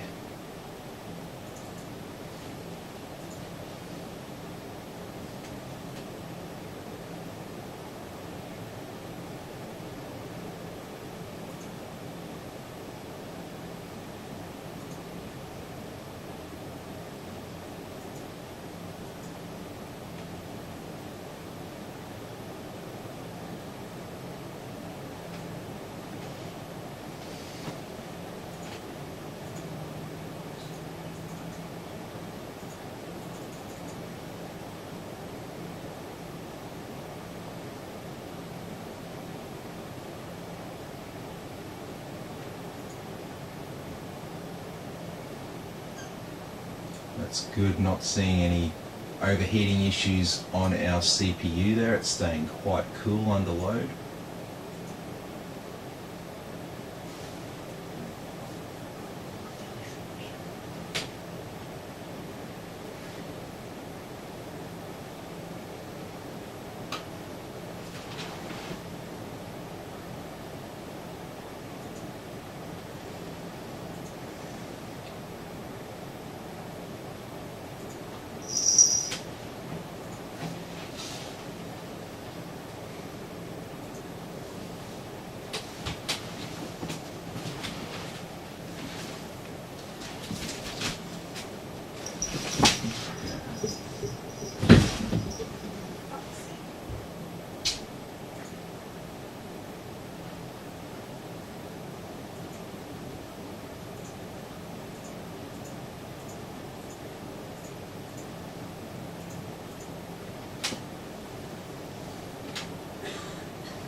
Alright, and that's everything we need to install.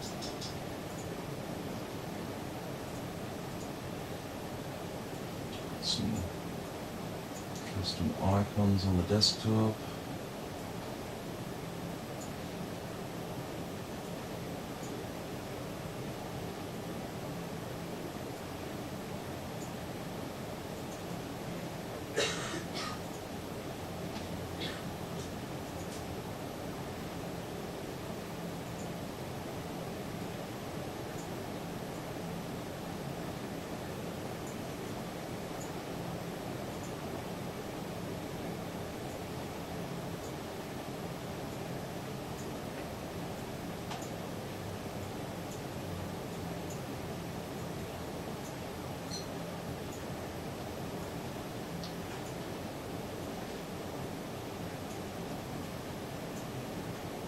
Oh, there is one app I've got to install.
Okay, I think we're pretty much done here because we don't have a hard drive to install. We will configure the date and time.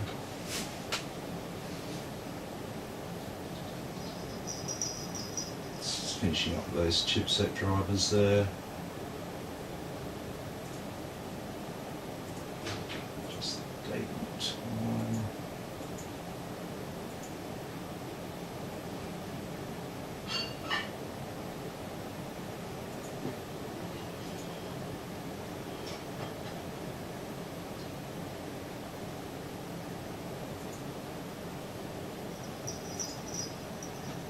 There we go.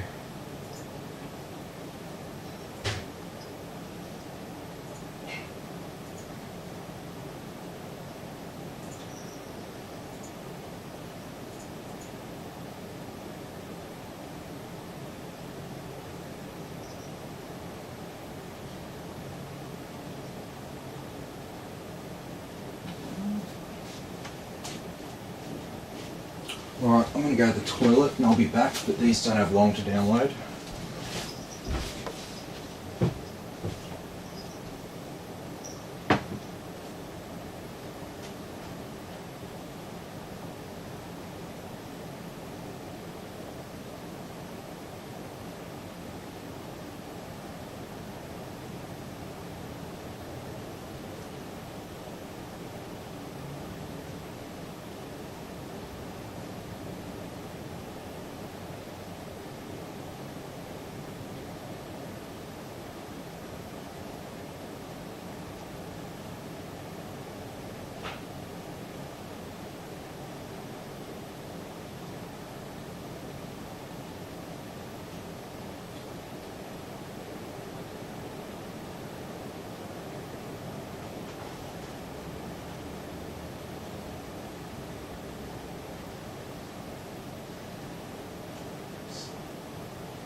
Okay, how are we going here?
just grab those cumulative updates quickly, and then we'll shut it down, and then we'll get Shana's graphics card installed.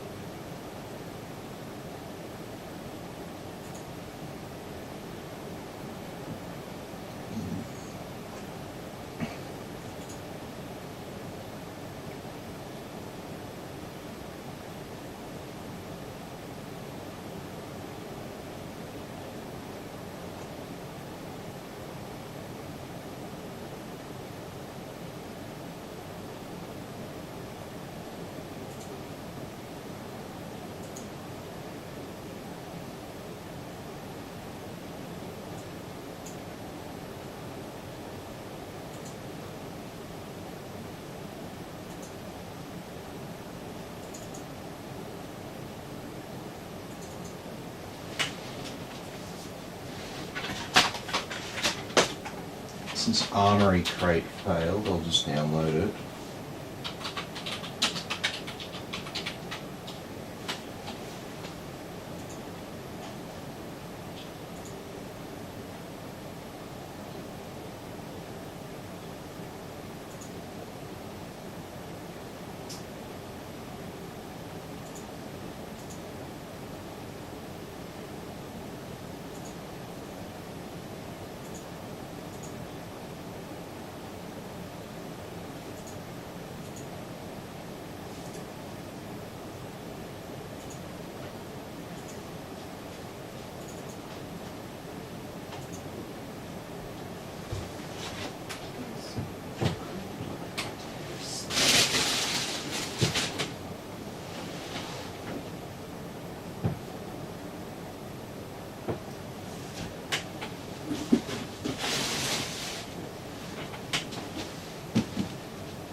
I don't want to do fucking washing.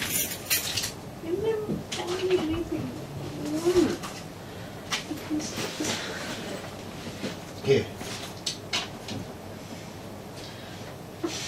There you go.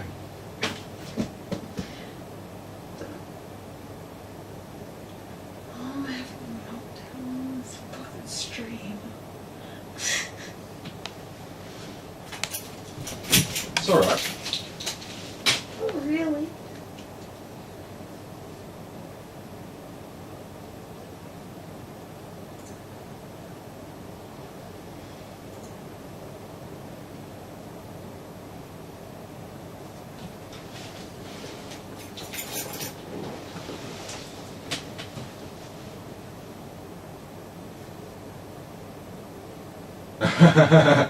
Shana is impressed I'm saying her name correctly. I guess you get Shana, Shana. When I see it, I see Shana because I've had a friend with the exact same spelling as you, so. Anthony asks, can you recommend a good SSD M2? So it really depends how much you want to pay and how much you want the absolute top performance.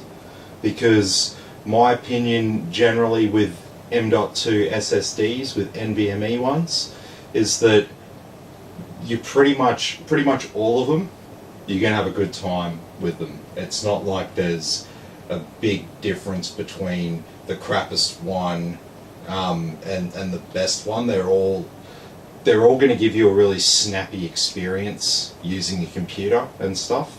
The difference between a really good one and a crap one, it can be a considerable difference. But in terms of are you going to notice it? You'll notice it maybe if you are transferring large amounts of data between your drives all the time. Then you're going to notice that extra speed. But if you think that like getting the best the top of the line M2 SSD is going to make your computer boot into Windows faster or something like that, or your games are going to load up in half the time or something, that's not going to happen. You get a good M2 NVMe one like a Samsung or something like that. That's the most expensive that you can get, and you compare it with a slow one. You get it to load the same game. The difference in load time is like a second, and we're talking, a total load time of over 20 seconds. So there's hardly any real world difference between them. So while I'll build a system with whatever parts a customer wants, I never recommend the really high-end SSDs. I'll recommend Gen 4 SSDs if the customer has an X570 or B550 chipset motherboard and they've got the budget for a more expensive Gen 4 SSD.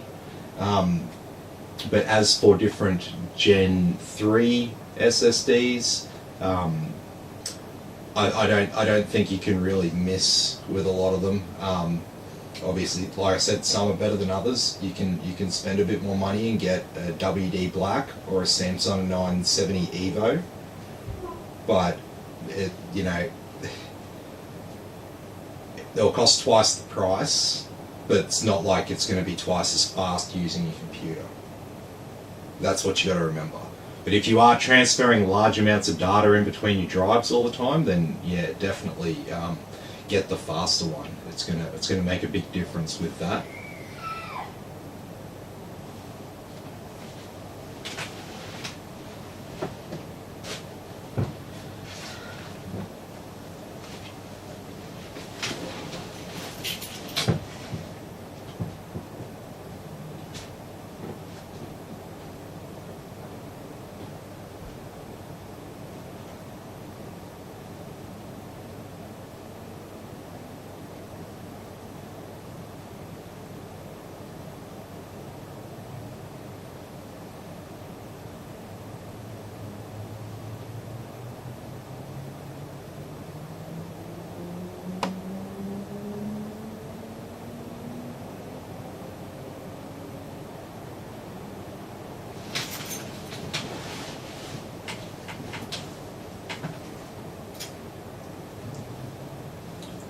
Oh God, come on. It doesn't take this long to install these things. We sort of update the BIOS because we've got that weird distorted screen at the front. I'm not sure what that's about.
No.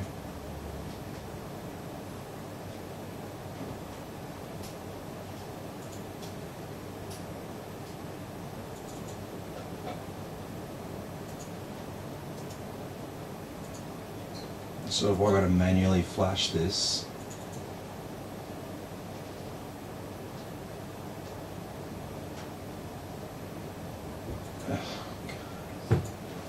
Well, I'm not doing that tonight.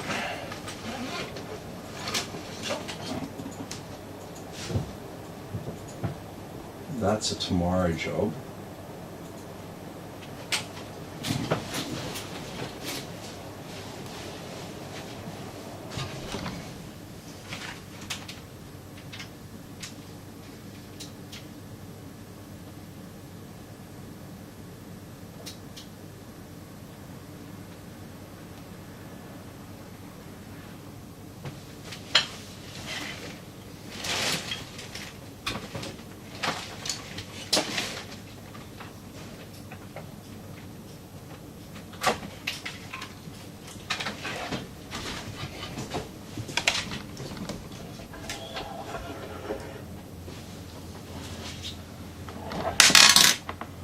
Okay.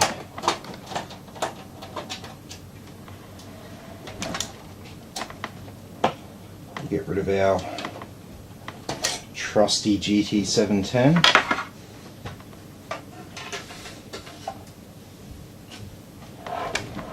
And we'll put in our GT1650.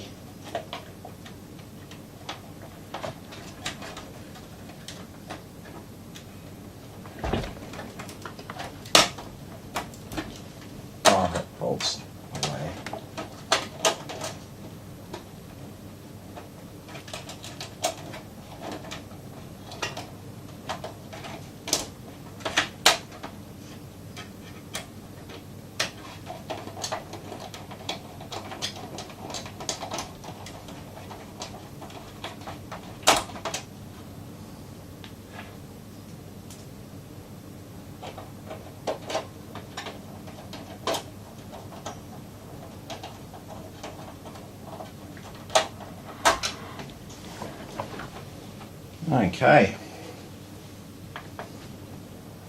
Oh. Might want to plug in a cable to it.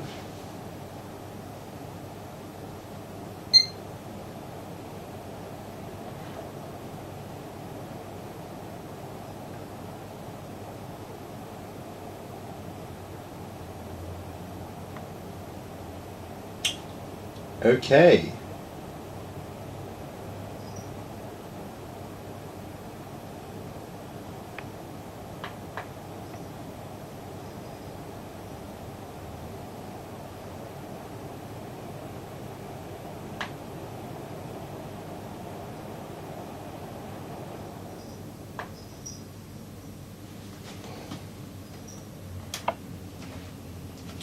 So why don't you want to talk to this graphics card?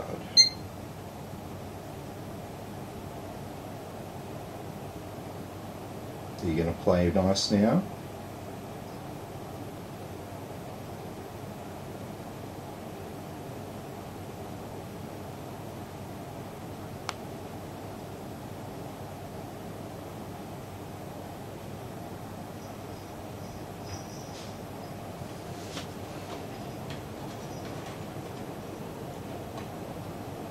Very interesting.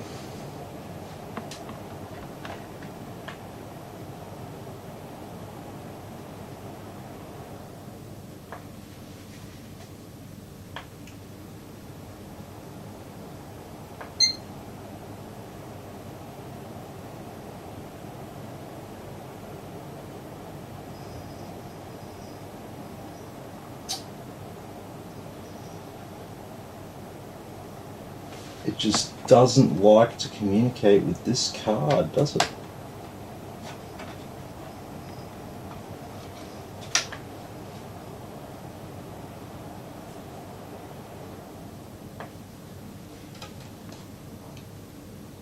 She is definitely in there, definitely mounted correctly.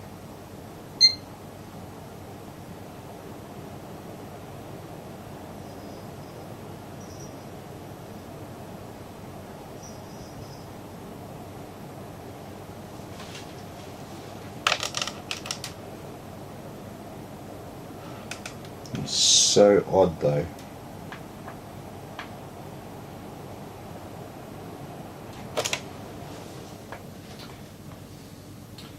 So yeah, the card definitely works. It fires up and puts a display output out on my test bench.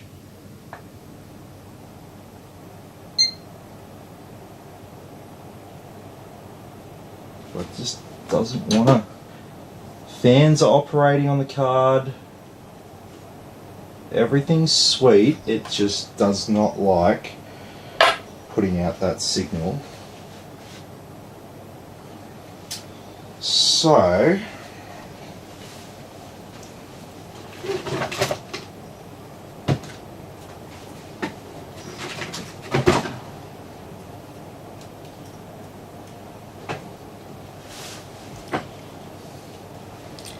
what might the solution here be? I can put the other graphics card back into it, and I can go and try and install some Windows drivers. I can try and update the BIOS, because we are having some weird issue with the BIOS. But something I might try just quickly now is I might try one of the other outputs on the graphics card.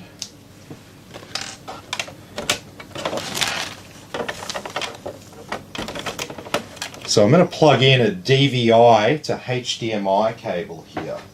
So we're going to use the DVI output on our graphics card. So if there's some sort of weird proprietary code that it's running to talk to the graphics card at first, and maybe it's not playing nice with that HDMI slot. So we can try that just quickly. It's just a case of plugging a cable in. I don't think it's making any difference here. Oh.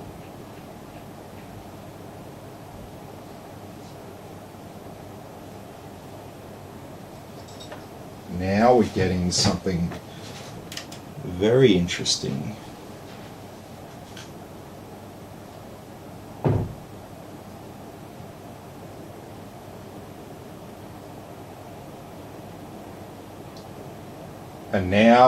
And now we have got into Windows. Okay. So we're in Windows.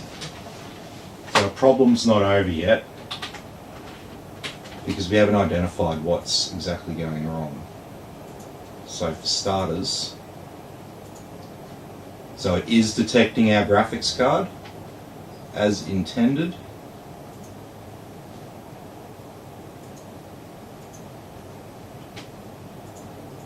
Is there some updated drivers that we can get for this graphics card. Not according to Windows.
Okay, so we're back into Windows now with our actual graphics card.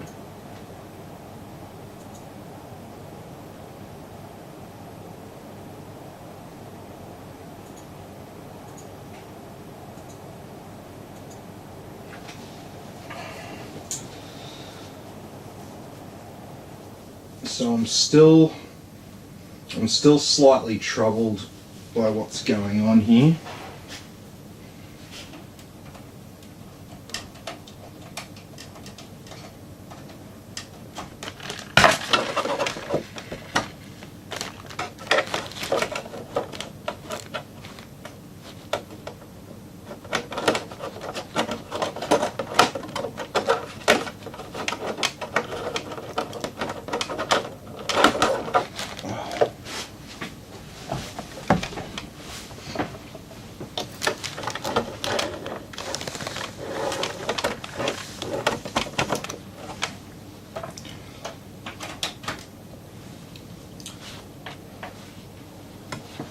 I want to see a signal with our HDMI cable because that's what I was plugged into on the test bench.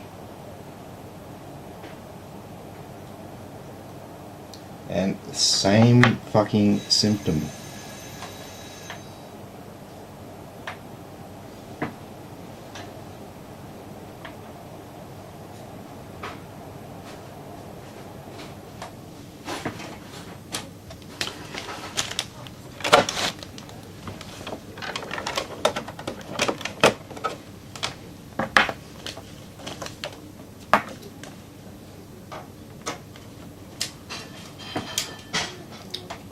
So we're back on our DVI port.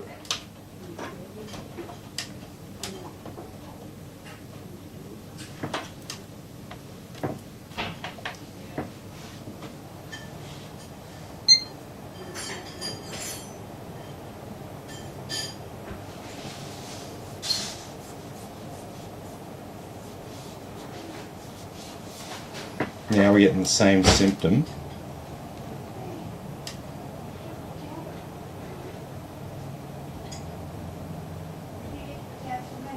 Yeah.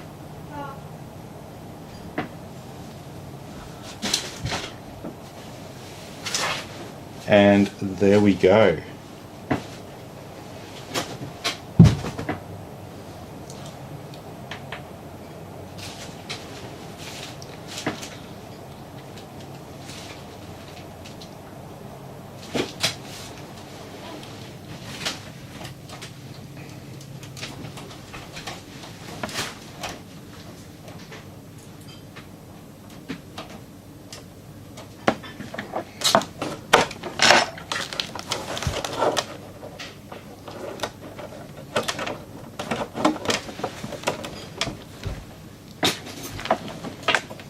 So this is definitely concerning to say the least.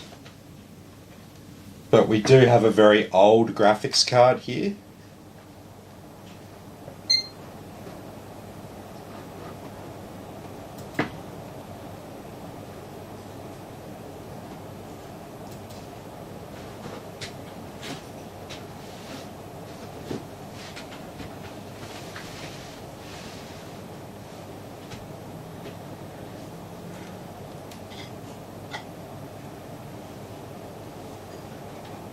Aha!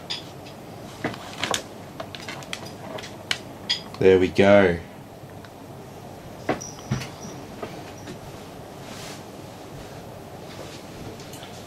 So soon it's really weird. So it's like as soon as Windows initializes and loads the Windows drivers, it comes on, but it's not liking it.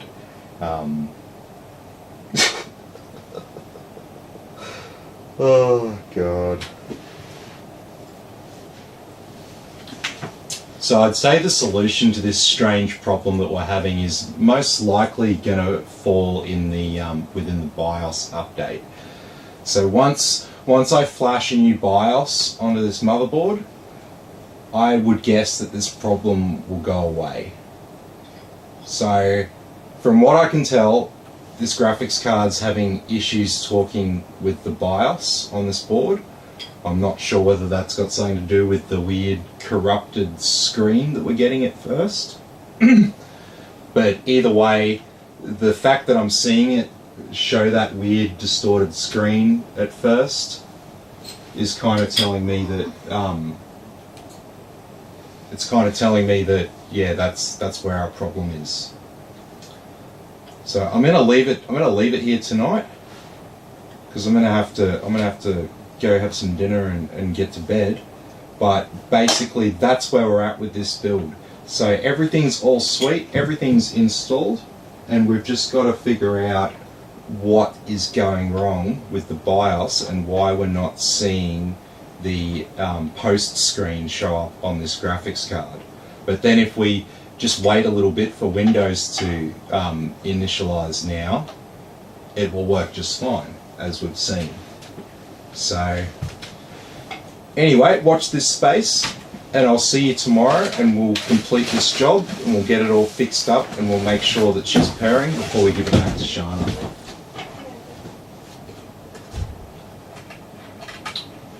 Alrighty, and just quickly before I go, I'll read Anthony's last comment here. He says he's currently using an ADATA XPG SX8200 Pro.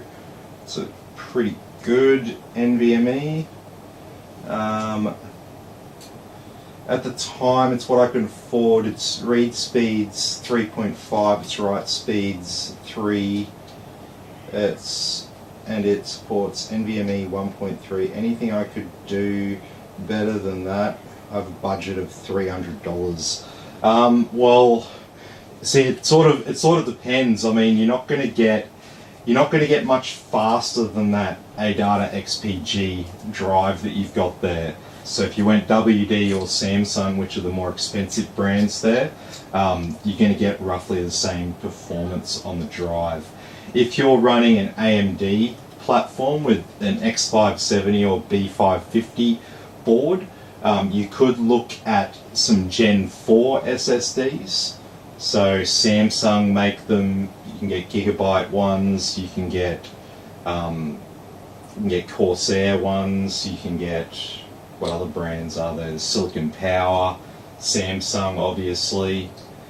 They all make them. I think Crucial's got a Gen 4 one, I think. Yeah, many people make them, but there's no point buying the Gen 4 ones unless you have a motherboard that has PCIe Gen 4. And if you got one of them, that would be, that'd be like 50% faster again, like 4.5 gigabyte write speeds and, yeah, roughly the same read speeds. So, yeah, and you can get them, you can get 1 terabyte one for around $300. A little bit less, a little bit more, depending on the brand and where you get it. But like I said, only really matters if you're running an X570 or B550 board. So Anthony's got an X570 and a 3600. So in that case, yeah, absolutely, you can look at some of the Gen 4 NVMe SSDs, and your motherboard will be compatible with that, and they will be a bit faster than the one that you've got currently. But like I said, you're not going to notice too much of a difference. Alrighty, so I'll leave it there for tonight, and we'll come back tomorrow and we'll fix this weird BIOS situation we have on this board, and hopefully that will just normalize the operation of this graphics card, because I can't give Shana her computer back when the graphics card's not showing the post screen on the computer. That's pretty much I draw the line there, essentially. So like I said, we're going to follow this up tomorrow because it's getting pretty late now, and I'll catch everyone in the next video.